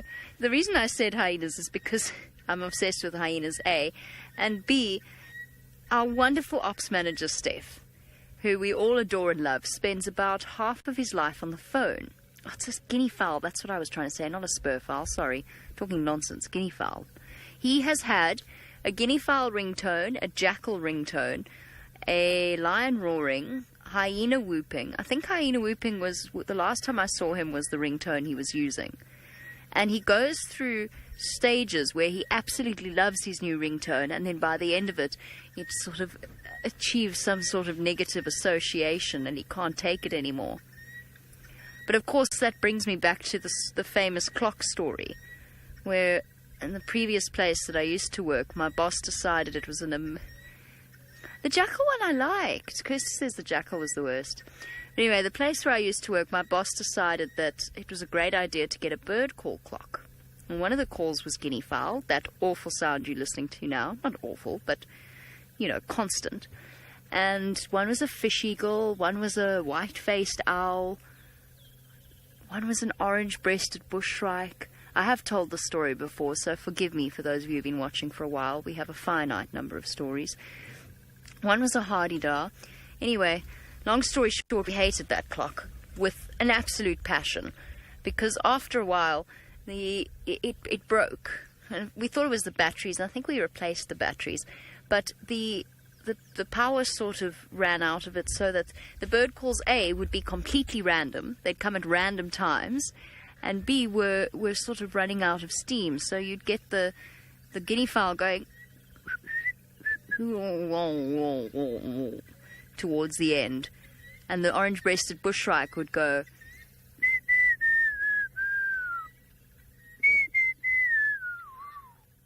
I mean, it was a total disaster. That clock that clock disappeared completely. We removed it eventually. One was definitely a woodland kingfisher as well. That would go chick, chirr, at odd times.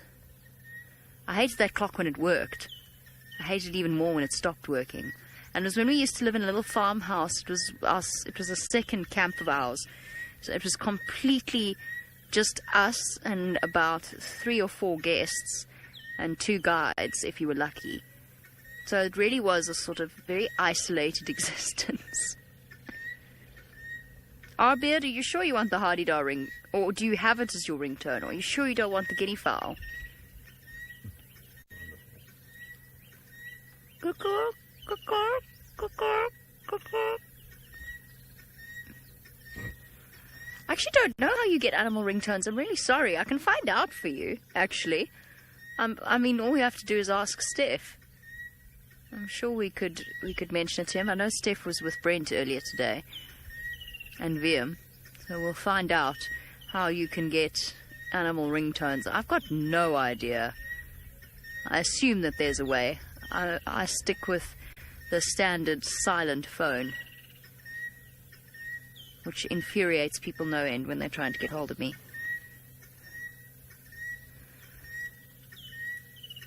All right, Arbeard, I'll do some research for you, see if I can help you out. Let's go back to David in the Masai Mara. He's had the most amazing afternoon. I'm sure he must be totally overjoyed. Well, Jamie gets some animal ringtones because we had some nice ringtones with these cubs earlier here and the mother. Now, that one female is the one female that we saw before we found this one here. I mean, I'm saying here because we have not moved from where we are. I just repositioned so that you could look at both of them. But in the process, this one came down from that termite mound that you see there. And if you look on that termite mound, it has a hole.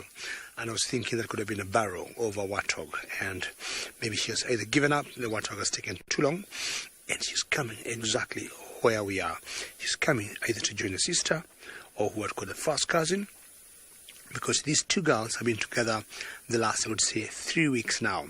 Shortly before the one we have gave birth, and after they have given birth, and they have continued being together. Get your tail out of there and please cross the road and come over. For those of you who could be joining us now, this is the Olololo Pride. And it's in the Mara Triangle, Kenya. We're definitely coming to you live. And should you have any questions or comments, we can answer them real time. Hashtag Safari Live on Twitter. We love hearing from you. What do you think these animals are doing or why they have a particular behavior? And then she pops up from the road from the other side.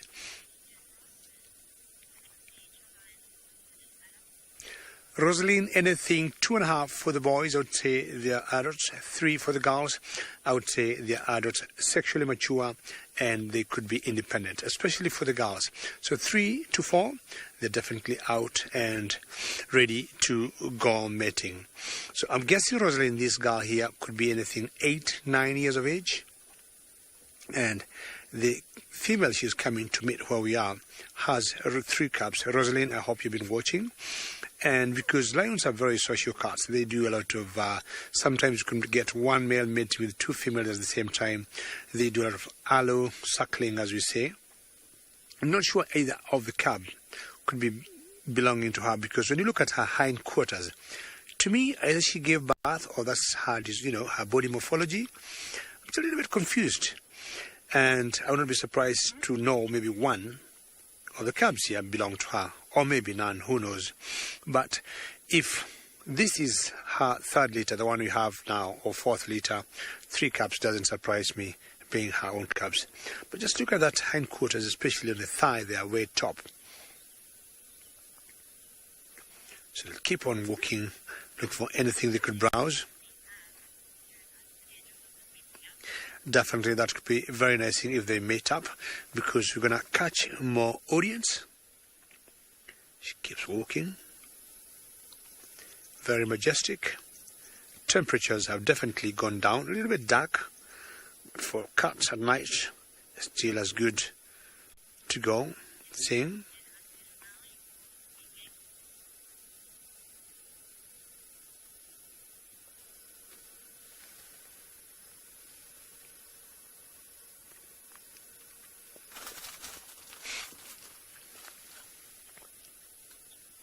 A very good evening, ladies and gentlemen, and welcome to the Mara Triangle in Kenya.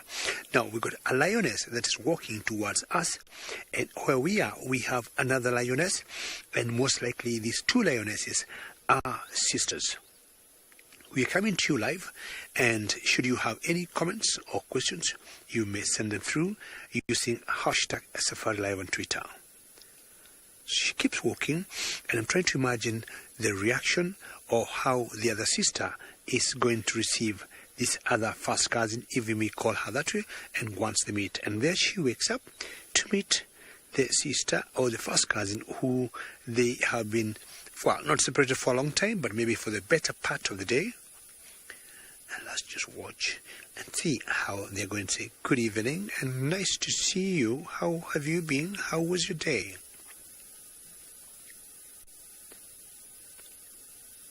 How cool is that? For other species of animals, that could be a sign of submission. For the one that goes down, trying to submit to the senior one in terms of ranking. It could be different for lions. And these two individuals belong to a pride of lions that we call the Olololo. And the Olololos went together. They are 16 in number. So these are just two of the 16. So 14 would be somewhere. But just to let you know, this one individual you see here got cubs that are just about 10 days old. Will you believe that? Rose, you say they're such majestic creatures. Thank you very much, Rose. That's a great comment. You saw her as she was walking towards the sister or the first cousin, how majestic she was walking, feeling so good, feeling like she owns the world. And no wonder sometimes you have said, kings of the jungle. Well, as much as you may not have jungle here, how cool is that? Well, what you're trying to do at that particular point, you saw that gully there, the three little cubs, we cannot see them at the moment. Either it has gotten a little cold and the mother told them, go in the gully, keep yourself warm and have a nap. But just hoping they may come out. Again, as I said, should you have any question, can come to us. My name is David, and with me on camera today is Archie. So comments, questions are always welcome as we go back to our two lionesses that are having a nap. And what will happen is, we'll always say here, safety in numbers. And because it has gotten a little dark and a few things might go wrong at night, maybe that's why these two lionesses have come together. One can have a little nap or snooze, and then the other one can keep an eye on the cubs. But I'm sure the cubs have been told it's time to have a nap and maybe wake up much later for suckling. Karina, you love how they greeted one another. Karina, thank you very much. That was really special. You see, as they got close to each other, one that was coming in went down, not like on her knees, but it was like a sign of not submission per se, but hi sister, hi my first cousin. And if Karina would compare that to hyenas, that would definitely be a submission, and the one that went down would be of lower ranking than the other one. That's pretty special for lions to see. Now, I don't know what time these cubs are going to wake up, but what I'm trying to do, I'm going to wait here. Doesn't matter how long I'm going to wait, but hopefully they're going to come out. And we're going to exactly show you where those cubs have gone. That little gully there, that's where those cubs have gone. And should they come out, we'll let you know much later on. We might be sending you more notifications. Thank you very much for having joined. And on behalf of Archie, my name is David. Thank you very much. And we'll see you again. We'll continue with our normal YouTube broadcasting.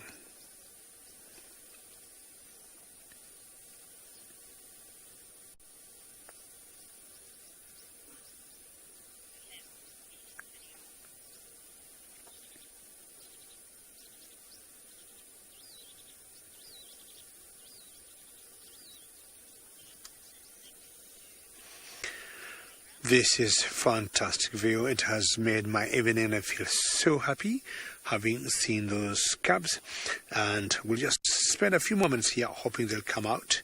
And as they do that, we'll take you to Oli in Juma.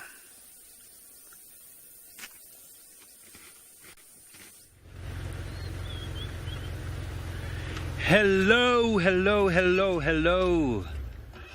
Welcome to Safari Live. My name is Oli. Joining me behind the camera is still Davisito.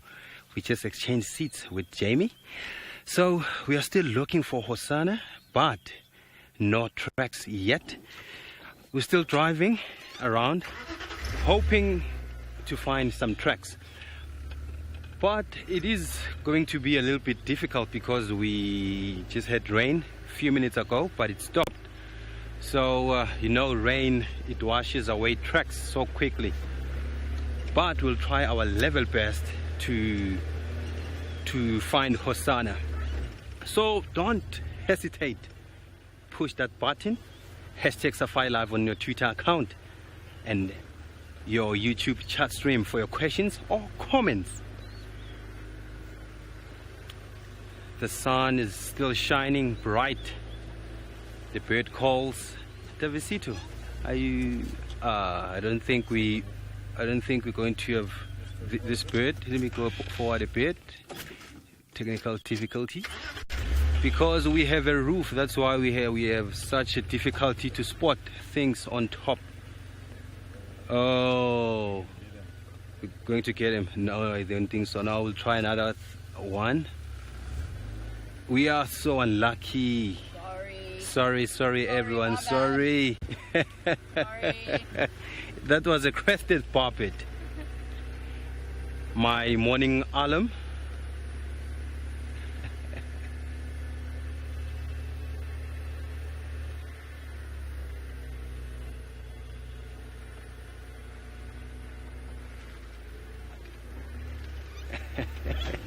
Take care. I didn't get your question right there, but it's all. I think it's all about mimicking. Can I mimic the bird call? Did you hear that, Davi? Would you please repeat the question again, Kirsty? Oh, does the shape of the beak impact the sound of the bird call? I think so, because as we just saw the Hadida ibis, it made this loud voice. I think it's because of its beak, but I'm not sure yet. I'd never come across such a question, but I'd look for that. What an awesome question. Oh, we have our bird here. We are lucky. It's birding today while we're looking at Hosana. Davi, yes, it's going to be okay there. Let's have a look. Hello, how are you? Looking for something? Oh, sorry. We are so unlucky today. That was a lilac-breasted roller. It has 7 colors in its body, and it's called a roller. Oh, lilac-breasted roller calls. Yo, they're so difficult, but I'll try. Arr, arr, arr, arr, arr, arr, arr, arr. I'm not quite good with these deep, bold voices or calls. I'm mastering these soft calls, like there's like a sunbird, white-bellied sunbird. I can do it like your bushrikes, like an orange-breasted bushrike there, your gray-headed bushrike. So the bush is quite this side. We are so lucky earlier on with Jamie. We saw the head of elephants drinking water, splashing themselves. But hopefully we won't drive far. We'll see something interesting.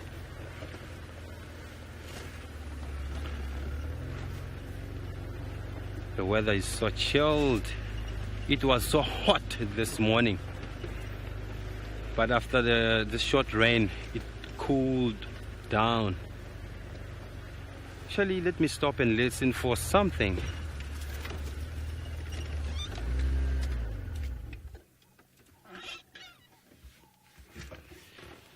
Let me listen for the calls. Maybe we might be lucky to get some sewing call from Hosana.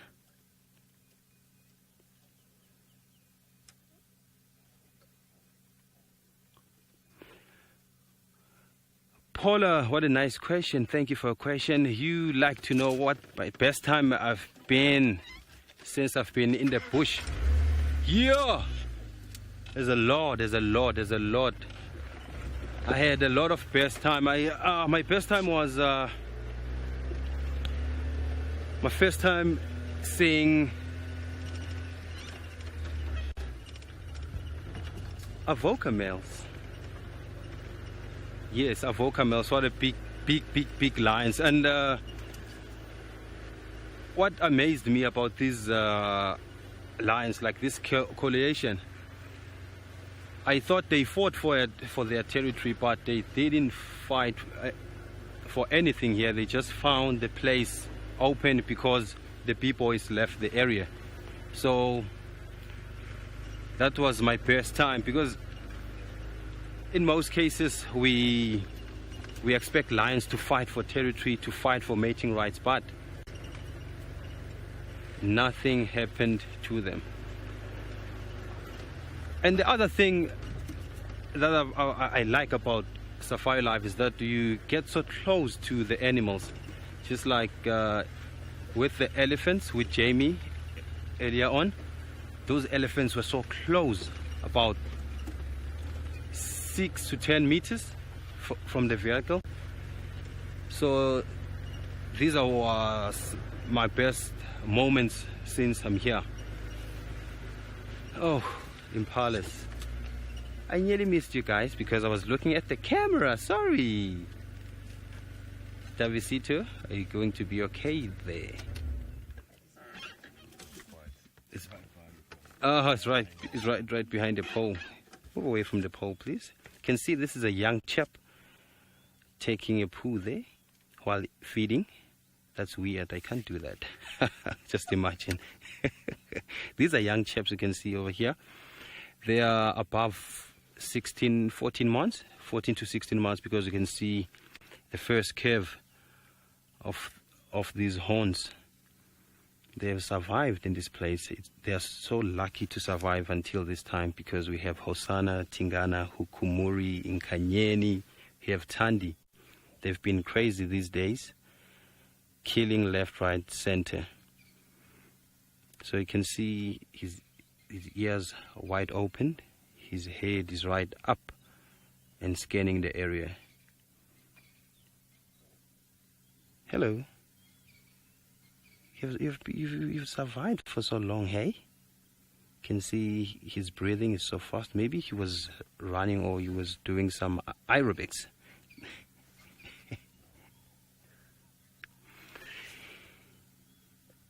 So let's go to David and see what he has for us. Maybe he has something who might eat these impalas.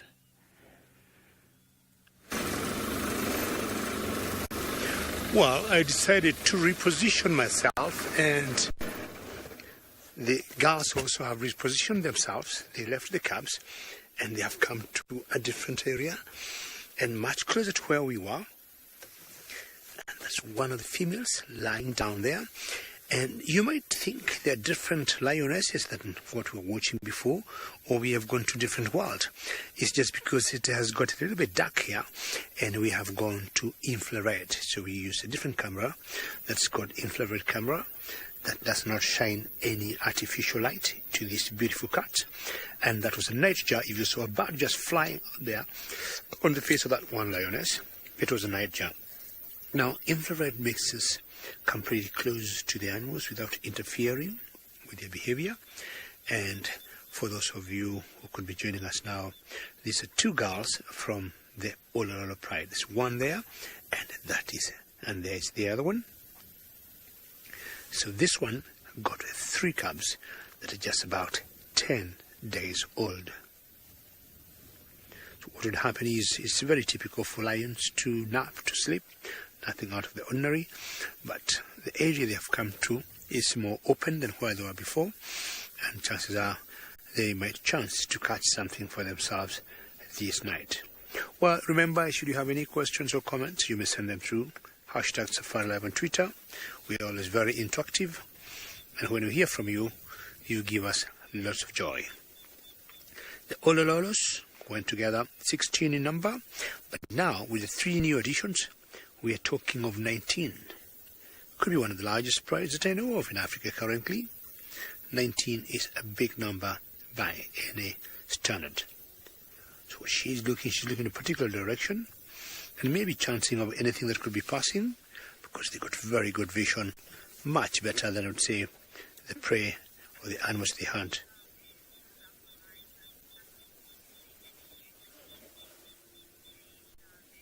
Jaja, would you like to know how long these cubs would nurse before they introduced to meat? As early as 3-4 weeks. They are comfortable and they would start eating meat. There's another particular pride that I follow that's called the sausage tree, and I saw those cubs at the age of slightly bit less than a month. They had started nibbling meat. So even these ones here, I will not be surprised if they start eating meat. Now let's assume that 10 days. Towards the end of this month, I'll tell you, they should be good to go to start eating meat. But sometimes you see some authorities will say 3 months before they start eating meat. But I've seen as young as 4 weeks, 3 weeks going to 4 weeks. A lot of flies there of cubs starting or getting introduced to meat by their mothers. So, there are so many flies on that particular lioness there, and I'm not sure what they would be trying to get, but of course the lioness itself has a lot of warmth in it, so that's one. And sometimes they also try to dig into the skin of this cat to get some warmth, but ideally they would tend to stay in the fur and try and harbor themselves there maybe for the night and get the warmth. The good news is these flies do not affect, I don't think, I'm not sure, they affect the lioness. You say these flies would drive you nuts. I agree with you 100%. You'd imagine if you count early there could be like what, maybe 100 plus. But the good news is these flies are not going to the mouth or to the face of the lioness, because if they do that, they could be very irritating. We imagine Ellie, the nose, you imagine them getting into your eyes. So they always tend to tag along on the skin, and whether they are able to suck or to benefit anything on top of the skin, who knows. But I would say more, they enjoy the warmth of this particular cat here. So again, just say it, we're in black and white because we're already infrared. We are always 1 hour ahead of South Africa. They could still be in color, and we are definitely on different time zones. You can see the black on behind the ears, which sometimes lions have used as follow me sign.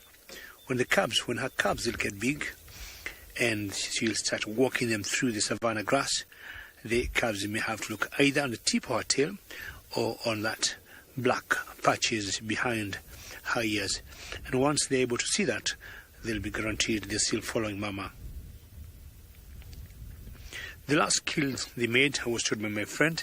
They brought down a warthog, and that is 2 days ago. Yeah, 2 days ago. So chances are for a nursing lioness, tomorrow latest, or maybe tonight, they should be going for another kill, be it a warthog, but I'm sure they should be going for another kill. She needs to nurse a lot because she needs to keep up with the pace of those 3 cubs. They look so healthy, bouncing around. So I'm sure they have a big demand on her, on how much milk they will suckle from this particular mother. Well, Tristan, the leopard whisperer, I'm sure he's working very hard. He's trying to whisper, and I'm sure before long he might now start shouting for the leopards.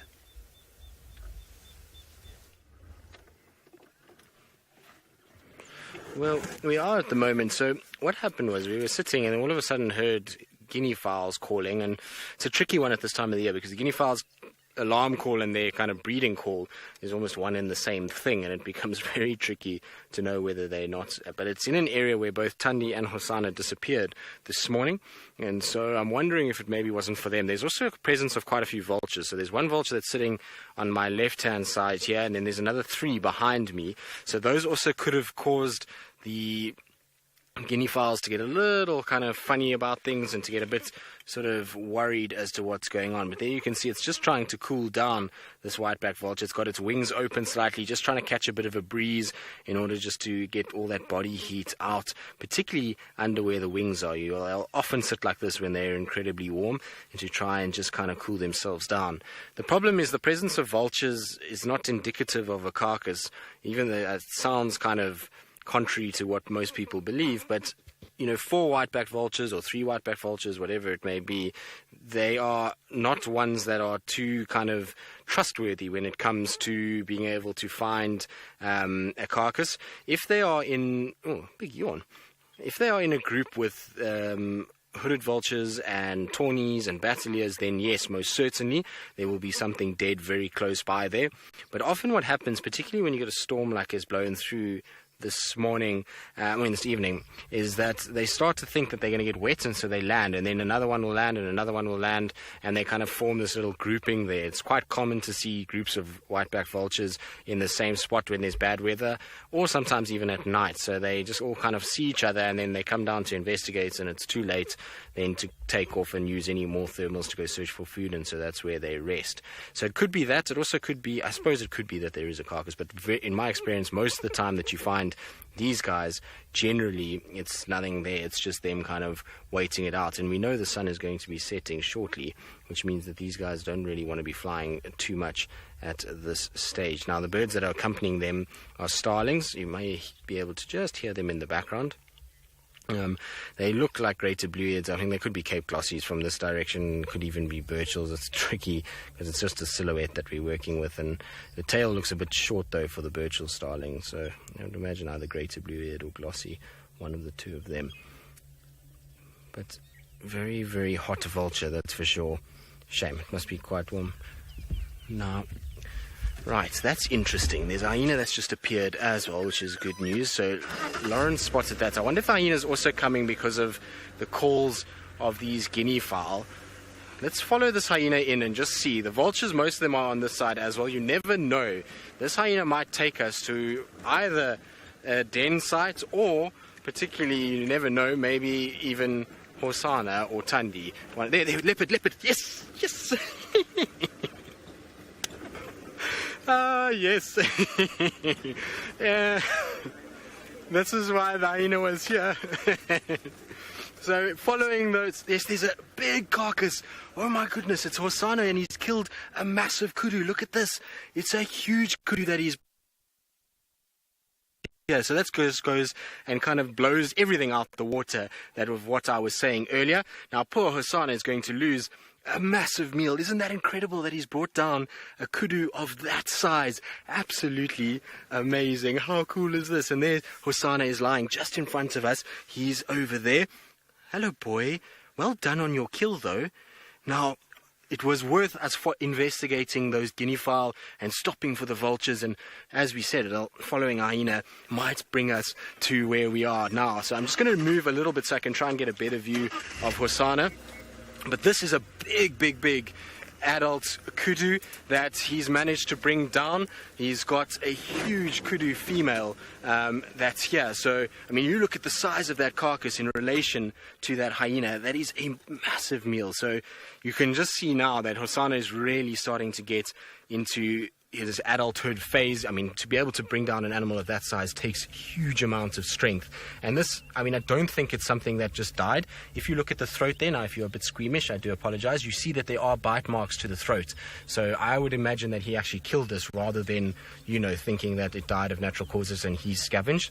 There's definite bite marks to that throat itself. But unfortunately for him, this hyena is going to eat you, and this might attract the attention of others. The interesting thing is to be whether or not Corky or Pretty arrive here and whether they can then potentially move off towards wherever their den may be. We can follow them. Now, the one on Little Gowrie, we still haven't received confirmation of who's there. I am of the belief it's still June is on that side, and that Corky and Pretty might still be our side, but you never know. It's obviously a little bit tricky, but that hyena is going to go to town. Poor Hosana, I'm sorry, my boy, you're losing your kill, but there's enough meat here that I'm pretty sure he is going to be able to get some of it back. Now, we're just going to go forward for Hosana quickly. I'm trying to see if I can position that we can see both. So, Sinak, no, I don't think so. I'm just trying to get a little forward. There's a big stump. Oh, shame, my boy. Are you full and hot? Yes, you are. I'm so glad we found him, though. It was worth being patient and kind of looking around for those guinea fowls and then following the various different kind of vultures. And then the hyena was the one that really kind of sealed the deal. And so really good news that we did. But you can see he's fed a lot. That's why he's panting so much. He's super hot at the moment. The thing is with this meal is that with the hyena, the risk of running in there and trying to chase him off is going to obviously mean that he might get himself badly hurt. He might get a bite to the arm, to the leg or the foot.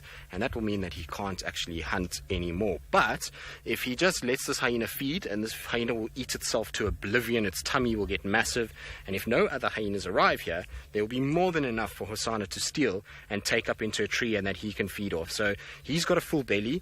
There's possibility he can regain the meal, and so actually going after this hyena is too risky for him. He can also then go and hunt again at some point and find another kind of meal, and so, this whole kind of carcass and hyenas and the risk involved is just too much for him. So you'd rather just kind of wait for the hyena to finish. But the crunching this hyena is making is most certainly going to be kind of bring about probably other hyenas, and that's going to lead to, unfortunately, him probably losing quite a bit of it. It depends obviously where the rest of them are. Kevin, he is a fat boy, and he's he's kind of looking a little bit on the sort of hot and full side at the moment. Shame. I suppose he's been eating so well lately, and it's amazing to see how his shoulders have developed. I finally can see him close by because, the sightings I've had of him recently have been inside Torchwood, and we weren't able to access it at the time due to the landowners being there. And so, this is the first time I've actually got up close to Hosana, and it really is nice to see him. He's looking seriously good, and what an epic way to spend our afternoon now. We're going to have the best time because this is going to bring about interaction between him and hyenas, and two, I'm hoping that at some point he's going to be able to steal this away, go up into a tree, maybe even now with this golden light. Although he looks about as lazy as you could ever imagine right now. It doesn't look like he really wants to challenge anything. I think he's just battling the heat and the full stomach at the moment. But well done, boy. That's a very big meal for you. You've done very, very well.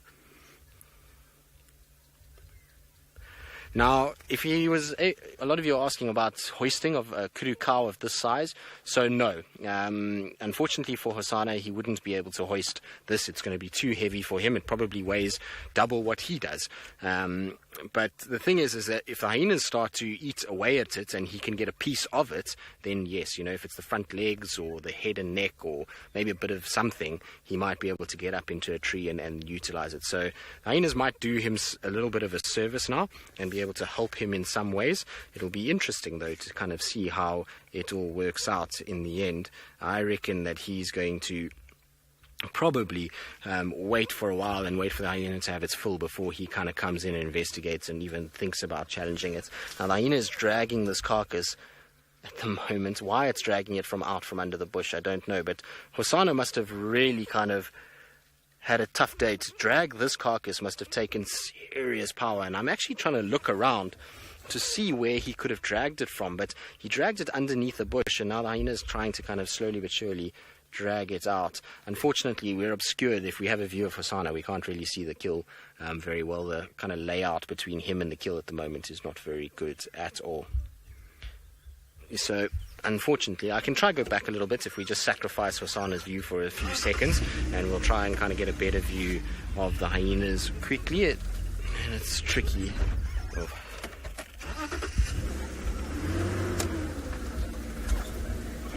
Hold on, nonsense. Let me just get back here a little bit. So there we go there.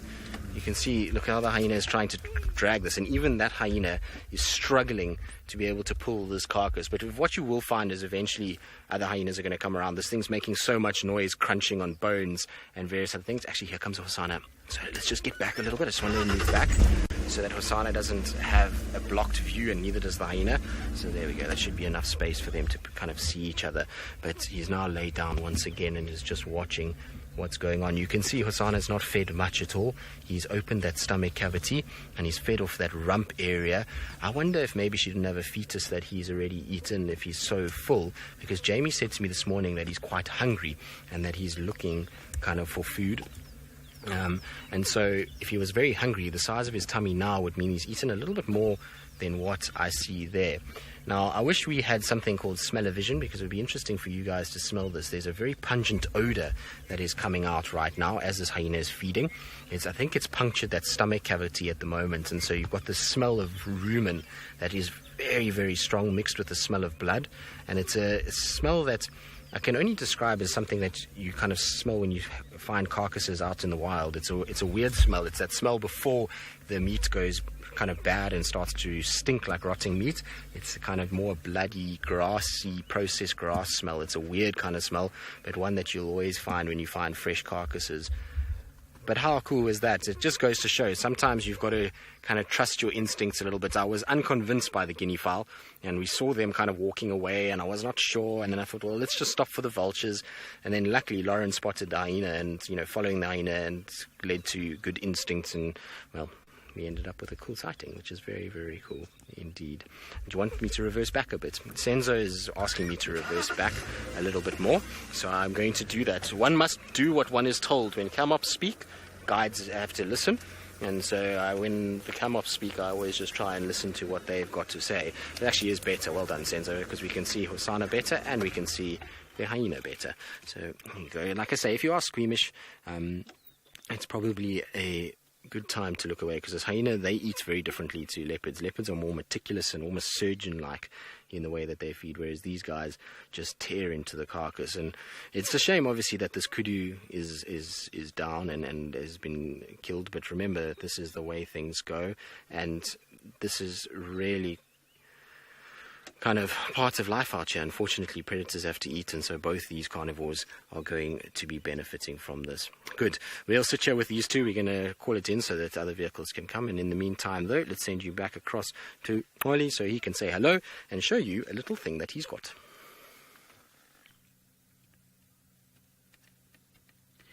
Well done, Tristan. Well done. Look what we have here, this squirrel. Look at the body posture. This squirrel is so freezing, shaking. It's because it had a tragedy that happened not long ago by their community member who died, killed by the spotted cat. Before we stopped here, we had two squirrels here. They were talking about that issue. As we can see, the eyes are wide open, the ears, and then they were like, we have to be very and be extra careful. So that's what I think they were talking about. So this is a squirrel. I think that one who went down, it's its mate. Because no squirrels, they love to mate at all times. Every time they get a chance, they love to mate. So I think they have a den, but I can't say that a den. Oh, a nest. Sorry about that.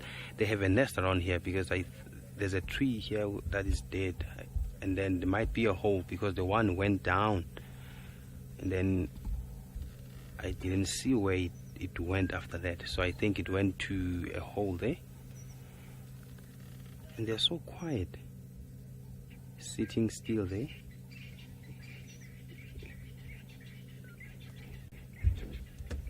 Yes, Deep, I'm also happy to see a squirrel. These are such amazing creatures that will tell us about what's happening around the area if there's a raptor, a snake, or a cat.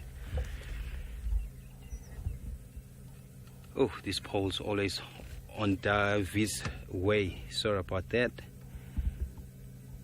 Why don't you go and rest? Because maybe you might be safe and you might feel okay there inside your nest. Or maybe he's waiting for the mate to come back. Must I leave you? Must I look at you? Oh, I think he's crying now.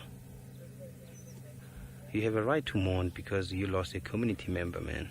I can imagine the feeling. Sorry about that.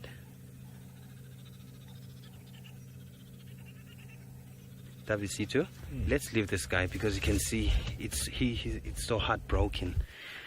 Let's move forward and see what else we can find because Hosana has been found. I'm sure Tristan is enjoying the sighting. Just let's go back to Tristan and see what is happening because the hyena is there.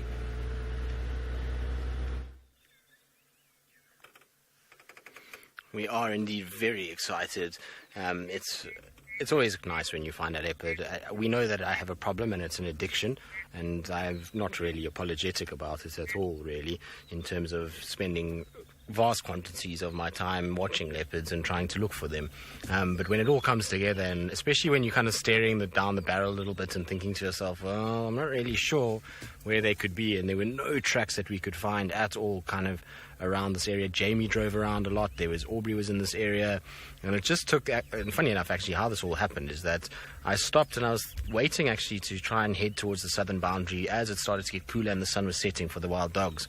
So I thought I'll just stop and take a little walk along the drainage line on Elephant Carcass because it's an area where Tundi loves to hang out, and I wasn't necessarily looking for Hosana. I was trying to kind of see if I could find any tracks for Tundi. So I walked all the way along from Weaver's Nest towards Twin Dams and then came back along that drainage. Lots and lots of elephant tracks, and as I was walking kind of halfway, I heard these guinea fowls start and then kind of came along and quickly ran back towards the car. Jumped in the car and asked Senzo how long they had been calling for, and he said no, for a while. So then we came along and we drove up Elephant Carcass and we found the guinea fowls and they looked quite relaxed. So I thought, maybe not. And then I thought, well, let's just check up on Weaver's Nest in case he had seen this kind of leopard and they had then just gone the opposite direction. So that was the idea, was to just come and check Weaver's Nest if there was anything. And then we obviously got linked to, and there was a vulture, and so I thought I'd just watch that for a little bit, and then as things play out, that's how it kind of went. So lots and lots of luck really is involved when finding animals, particularly at this time of the year. It's very, very tricky tracking animals, and we didn't find many tracks at all when it came to kind of looking for actual physical footprints. But the thing is about tracking, particularly in the summer months, is you stop using footprints as much. I mean, obviously they are hugely vital, but you also need to start then using a lot of the sounds around, particularly because the bushes get so thick that sound becomes your friend, and with so many birds around, migratory birds and the likes, this helps you to be able to hear if there's something going on. So guinea fowls, and subsequently since we've been sitting here, I've heard rattling testicular, redneck, well, Swainson spurfowls have also been around making a bit of a noise, and so there's a few birds that have kind of actually given this away more than anything else. And now with the hyena actually calling, well, eating, it's making a lot of noise.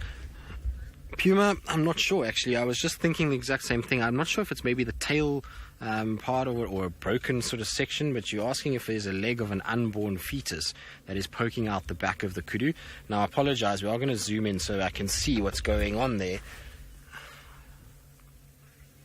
I don't know, to be honest. It very much looks like it, doesn't it? Is it the tail or is it the fetus that's poking out? No, well, that's a bit of, yeah, it looks like a fetus maybe that's going to come out there, I'm afraid. So, like I say, if you are very squeamish, probably now is the time to look away a lot. This is part and parcel of this time of the year, I'm afraid, is that there are fetuses that are inside a lot of these females, and unfortunately they get eaten. And so I think we're not going to dwell on that too much. We'll probably leave that image alone. We don't really kind of want to see little baby kudus being pulled out of their mothers, it's not always the most pleasant thing, and it will explain why Hosana is so full. I wonder if he hasn't eaten the kind of front side of that fetus. Often when leopards feed on carcasses, they'll open out that stomach area, pull out some of the stomach content, and if there is a fetus, they begin to feed on that, and maybe he's fed off. Remember, because a kudu fetus, if it's that well developed, will mean that he's probably eaten quite a bit already, and maybe he ate the front portion, and unfortunately there's just a leg kind of left in there. But it's always very, very sad when you see that, and a lot of people often ask, well, then why do we sit here and watch this? And there's a very simple reason for it, is that we follow these animals daily, day in, day out, trying to get small little slices of their life and build up a kind of viewing of what it's like to be a leopard and the struggles and of hyenas, leopards and kudu, and what these animals endure from a day-to-day basis. And part of that is having cubs, having young, watching them in glorious light, being playful. And other times is the more kind of gory side of things, which is something like this, where an animal unfortunately has been killed when it's got a formed fetus, and the eating of the carcass and the interaction between hyena and leopard is something that really kind of is part of nature, and it's an intriguing part of it. It's a part where watching these two predators size each other up and work out what they're going to do and see how kind of the different feeding patterns are of each of these helps us to better understand these animals. And it's like I say, it's just part of nature. It's the hard part of it for sure, but it is that part that we can't censor everything that we see, unfortunately. Now, this poor kudu is being mangled by this hyena, and you can see hyenas eat very differently to the way that a leopard would. I mean, ears are often a delicacy for most of the predators. They will get eaten quite quickly, and especially the front of the face. Right, from the macabre, we're going to send you back to Ngwadi, who has apparently got a silver lining for the afternoon.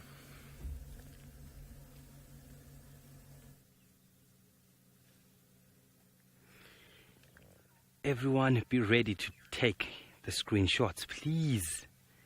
What we're seeing here, it's so magical, beautiful, and amazing. The sky is crazy today. And look at those clouds here. And what you can see there in the picture, this bird that's perching there, it's called an armor falcon. It's a migratory bird, a summer visitor. It arrives here around early spring, and it will leave around April, May. It goes back to India side. And this bird, it's like a kestrel, and what's so interesting about this bird is that it mainly feeds on insects, but it can go for lizards. It's more like a raptor that loves insects.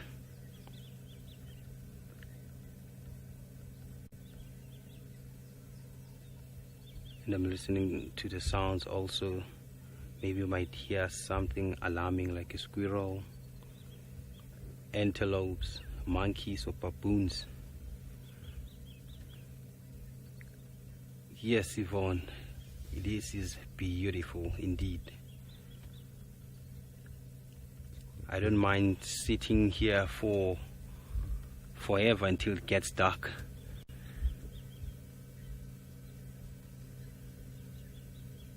And look at that head. These clouds. Would you zoom back a bit, David? Yeah, just there. Can you see this one cloud on top of that other one? It's more like a chakma baboon's face or head. See this one?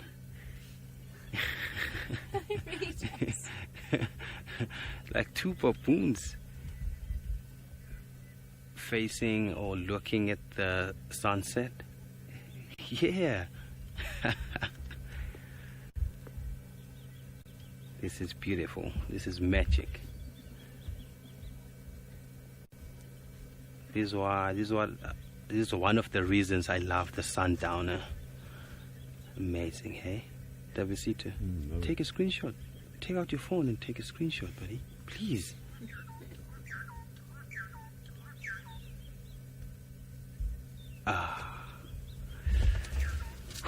Magic. Let's move forward and see whether we can spot any. Yes, let's go to David while witnessing what we're seeing right in the sky.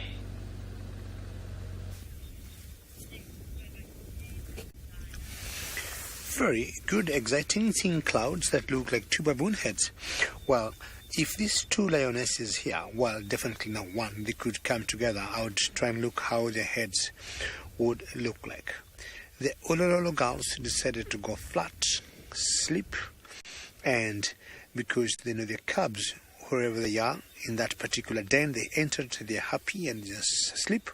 They also thought to do the same. The only difference is the wind has picked up a little bit more than before. And I was wondering if just to allow these girls to continue enjoying their evening without any disturbance. And should they move, I guess, they might decide to go somewhere and maybe look for some food for themselves. Who knows? And I was thinking they might be moving away and go get something for themselves to eat. So what I want to do is just leave these lionesses here. As I said, the Olololo always have 16 members, with an addition of 319 now, and maybe I could be lucky to bump into any of the rest that are not here. So what I will do, I'll try and get a huge calf because they're very close to me, and let them enjoy their evening, and we'll see them definitely tomorrow morning. All right.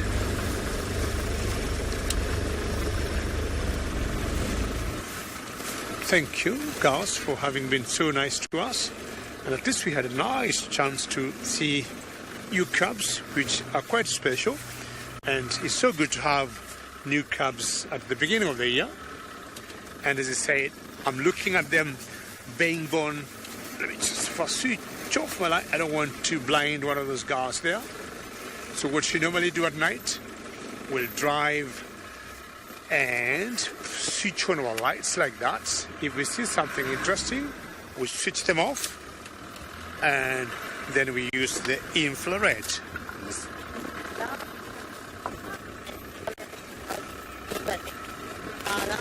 Lara, I'll tell you what lions have been habituated into. They have learned to respect us because we have respected them more than us. The only challenge at night is when people will shine any artificial light to them.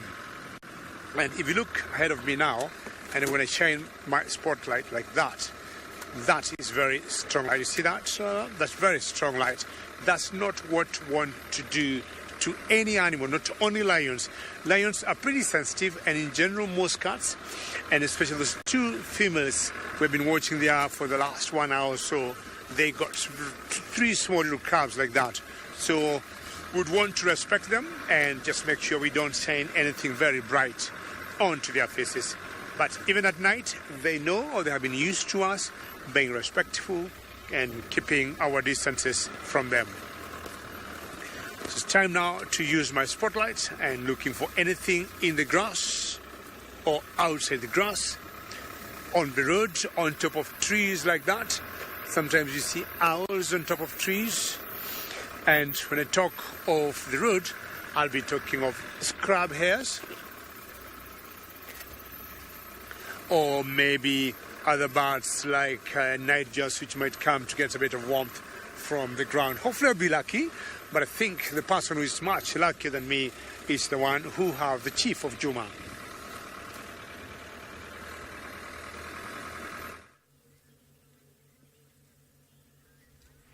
Well, I suppose we have been lucky, haven't we? You know, often we talk about kind of finding animals and things like that, and 90%, well, not 90%, but a very big portion of it is luck when it comes to finding animals and just being at the right place at the right time.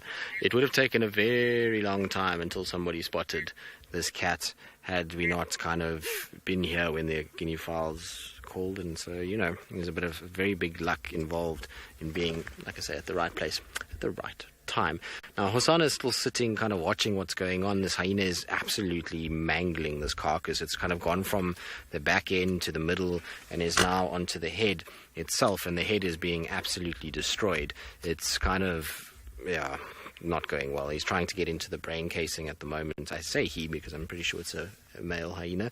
Not 100% sure which one it is. Lauren and I were just discussing who it could be. She has, well, we both have a lot of the hyena sort of spot patterns on our phones, and the closest we kind of came to was Luca, but I'm not 100% sure. I'm not convinced yet.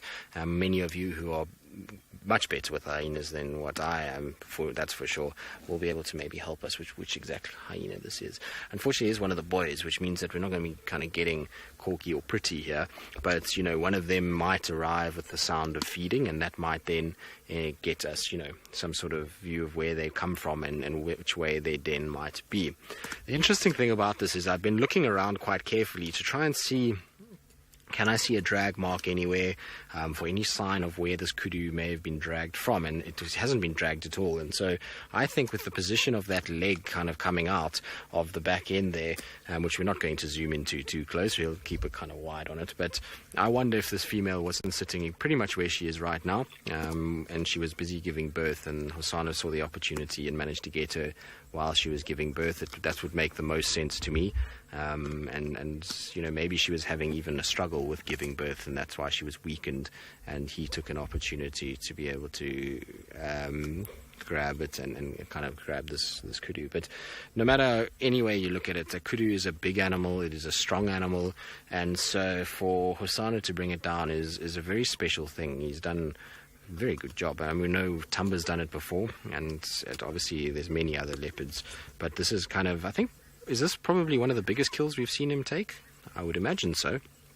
I can't seem to remember anything bigger than this that he's had. I mean, I know he had the baby buffalo, but in terms of weight, I'd imagine that this kudu is much heavier, heaviest carcasses that I've seen him eat, and Kirst agrees with me. Kirst has obviously seen a lot of drives that I haven't been a part of, and so she agrees that this could very well be one of the biggest kind of carcasses that he's brought down, which is, I suppose, another milestone in this very, very short life of little Hosana, who's done, I suppose he's not little anymore, but he's really been an incredible leopard to have followed over the past few years.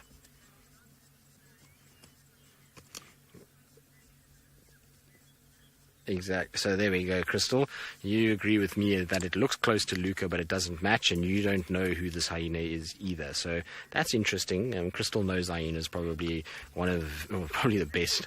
I wouldn't say the best. I mean, there's obviously a lot of people out there, but Crystal is probably one of the better ones when it comes to hyenas, and she really does help us a lot with IDs and getting kind of information on them. And so when she says that it's not Luca and she doesn't recognize it, then you must know that's probably in all likelihood it's a hyena that maybe we haven't seen much of before, if at all. Hosana, you're now turning your back in disgust. It's just kind of rolled over and just turned away completely, as if to say, I can't watch this. They're eating my food. I just don't want to watch it anymore. I'm going to just pretend like it's not even happening. And you're going to say hello to us, rather. Hello, boy. Happy New Year.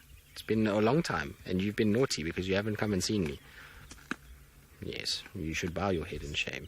You can see, he almost looks like he's being told off. Yes, I'm talking to you. You've been naughty. You've been nowhere near with you, man. You've been hiding. And I'm not surprised. If you keep eating these kind of things, then it's no wonder we haven't found him much at all. But anyway, it's good that we've caught up with him. I can't believe how big his shoulders have gotten. That's probably the biggest change that I've seen in him since I last kind of spent time with him in October. So, Minamu, most definitely, predators will intentionally prey upon pregnant female antelope. There's a study that was done on impalas, and there's most definitely a percentage increase when the impalas are pregnant. They're slower, they are heavier, so not only is it that they a little bit easier to catch in that they are slower. Don't forget they in some ways will be slightly weaker too, because that fetus is going to be drawing energy from them as they go about their day.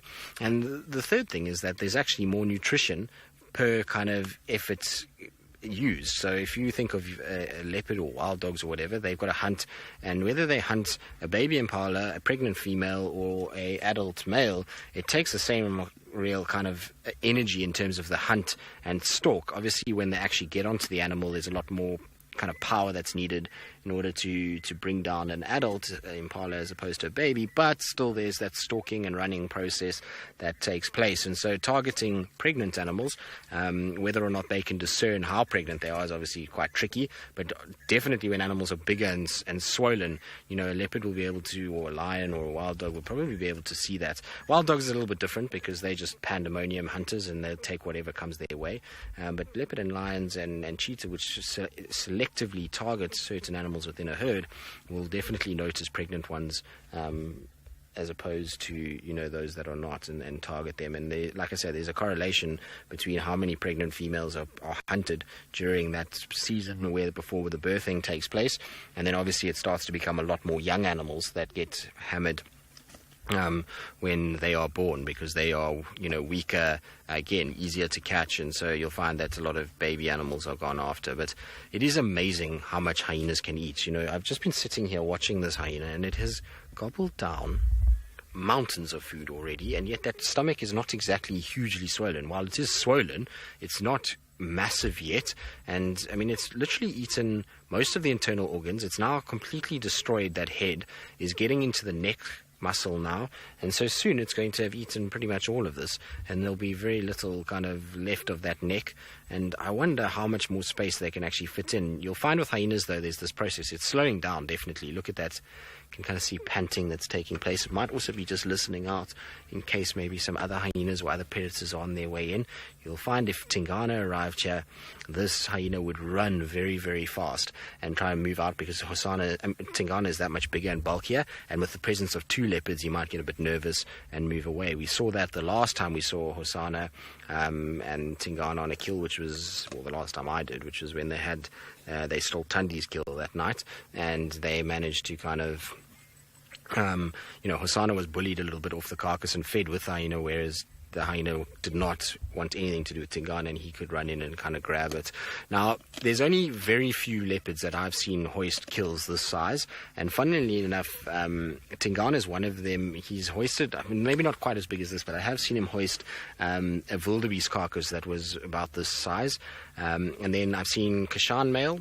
He's hoisted a kudu of this size, and there was Campan, who also hoisted an animal of this size. So those are the kind of few. I've never seen Anderson do it.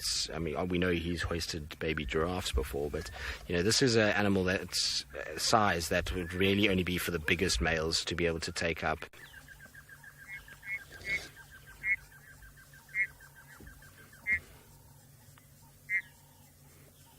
James, indeed. So this is definitely Hosana's biggest meal, and we were referring back towards Tamba, as we were saying earlier, that he has brought down also a adult kudu that was pregnant, and he was actually much younger than what Hosana is now. So that was an even more impressive feat from little Tamba, who was, often deemed to be the slightly smaller of the two. I think Tamba is going to be an absolute monster in comparison to many other leopards. I saw some photos of him, and he's looking so good. I'm just sad that he's as far away as he is. It kind of breaks my heart in some degree. I was really hoping that I'd get a few more glimpses of him, and hope that he was going to come back this side. But unfortunately, it hasn't proved to be that way. Hopefully one day, you never know, maybe I'll get to see him at some point. You never know what can happen, but he is an incredible animal, and both these young males have really kind of taken to life as adult individuals really well. I mean, if you think about, the fact that both of them were left at very young ages. I mean, Tamba's slightly older than what Hosana was when Karula disappeared, but both of them to have survived in a leopard-dense environment where there's a lot of males around and a lot of competition, and to be able to find food and hunt as successfully as they have and bring down big meals like they have with regular ability has really been a testament to the mothering of both of those individuals. So, Karula, and that then goes kind of towards Karula as a center pivot point, and maybe even her grandmother Safari, who was also an incredible hunter, that ability and technique has been passed down through those generations, and the mothers have been very successful in raising incredibly gifted youngsters in terms of hunting and surviving, which is really, really good in many respects. So hopefully it'll continue. Now, in terms of IDing this hyena, I think if we look, for me, on the side of this hyena, there's a very big 7. So if you can go to the sort of belly area, go along a little bit there. It doesn't look as prominent now when you kind of there, but there are 3 spots that go along, and then there's a sort of line that comes down. It almost looks like a 7 on the side. So that maybe will be able to help us going forward when we see this particular individual, as to be able to kind of work out. It's a rough 7, but you can see that there is a 7 on the side. Maybe we should call it 7 for now. Anyway, while we kind of sit with these two, we're going to see what's going to play out. We're going to see if any more hyenas are going to arrive, or if Hosana is going to play tug of war and try and get his carcass back. In the meantime, back to Oli, who's got, well, a Franklin that led us to be able to find these guys. I'm with this chicken here. I call these Swainson's Spearfowls chickens because they more look like chickens. It's on a termite mound. It's busy calling, telling other birds that it's time to sleep, birdie.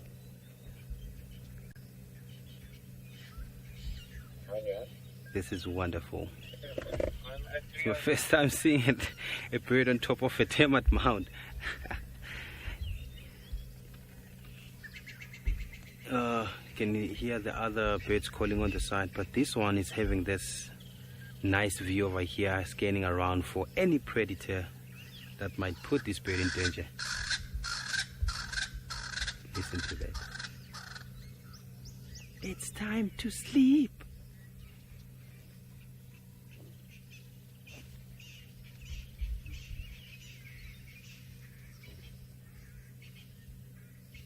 I'm sure this one, it feels like a champion there when it's on top there.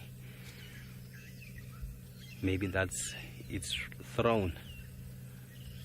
I think I must come back here often. Maybe this is one of the best spots around this time. I will see this guy often. I hope so.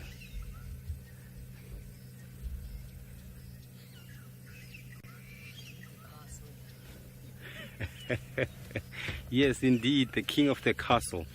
But that castle is owned by the termites, not you. You have to go to a tree and patch there.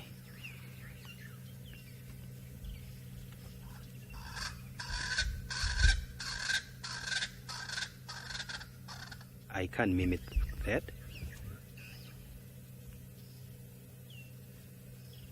I'm sure it's so frustrated because normally these birds, they live in pairs. I must try, but yeah, it is gonna be difficult to try one.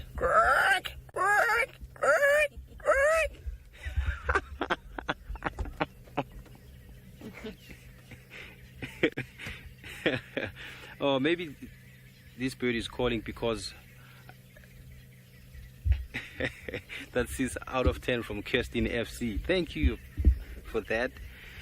I think he's frustrated now because I can't see the mate, and maybe he's trying to locate the other member because they live in pairs.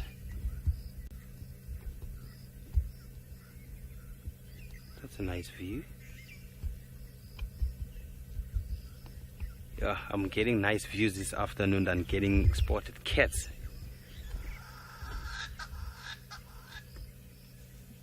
No, I won't mimic you again. Never.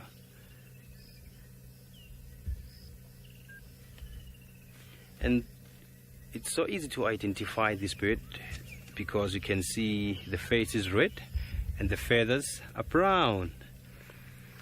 So while this bird is saying good night to us, let's go to Tristan and see what Hosana is up to.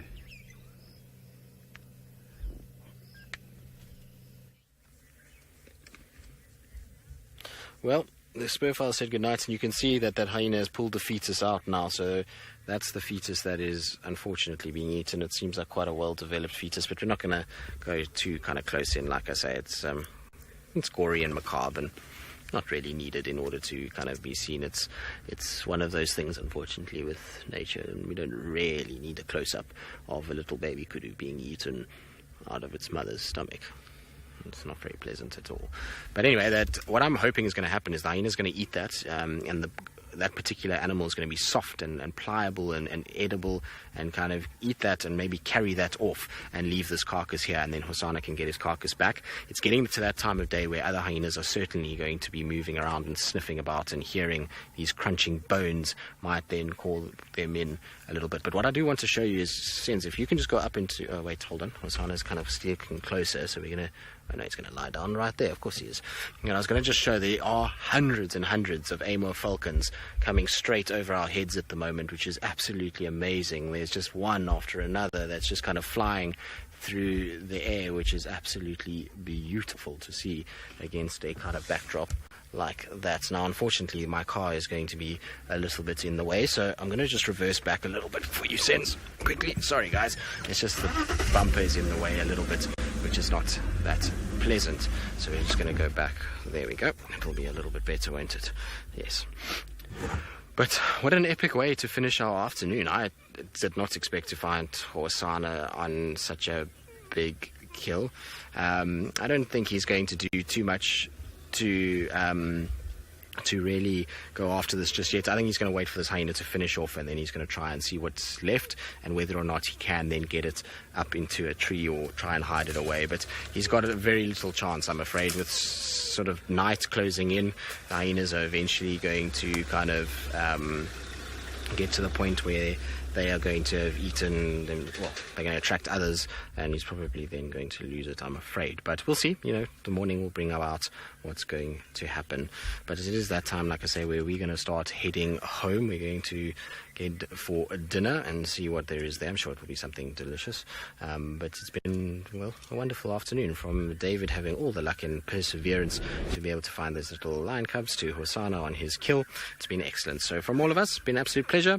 Hopefully you enjoyed it. Hopefully we will also see you tomorrow morning on the Sunrise Safari.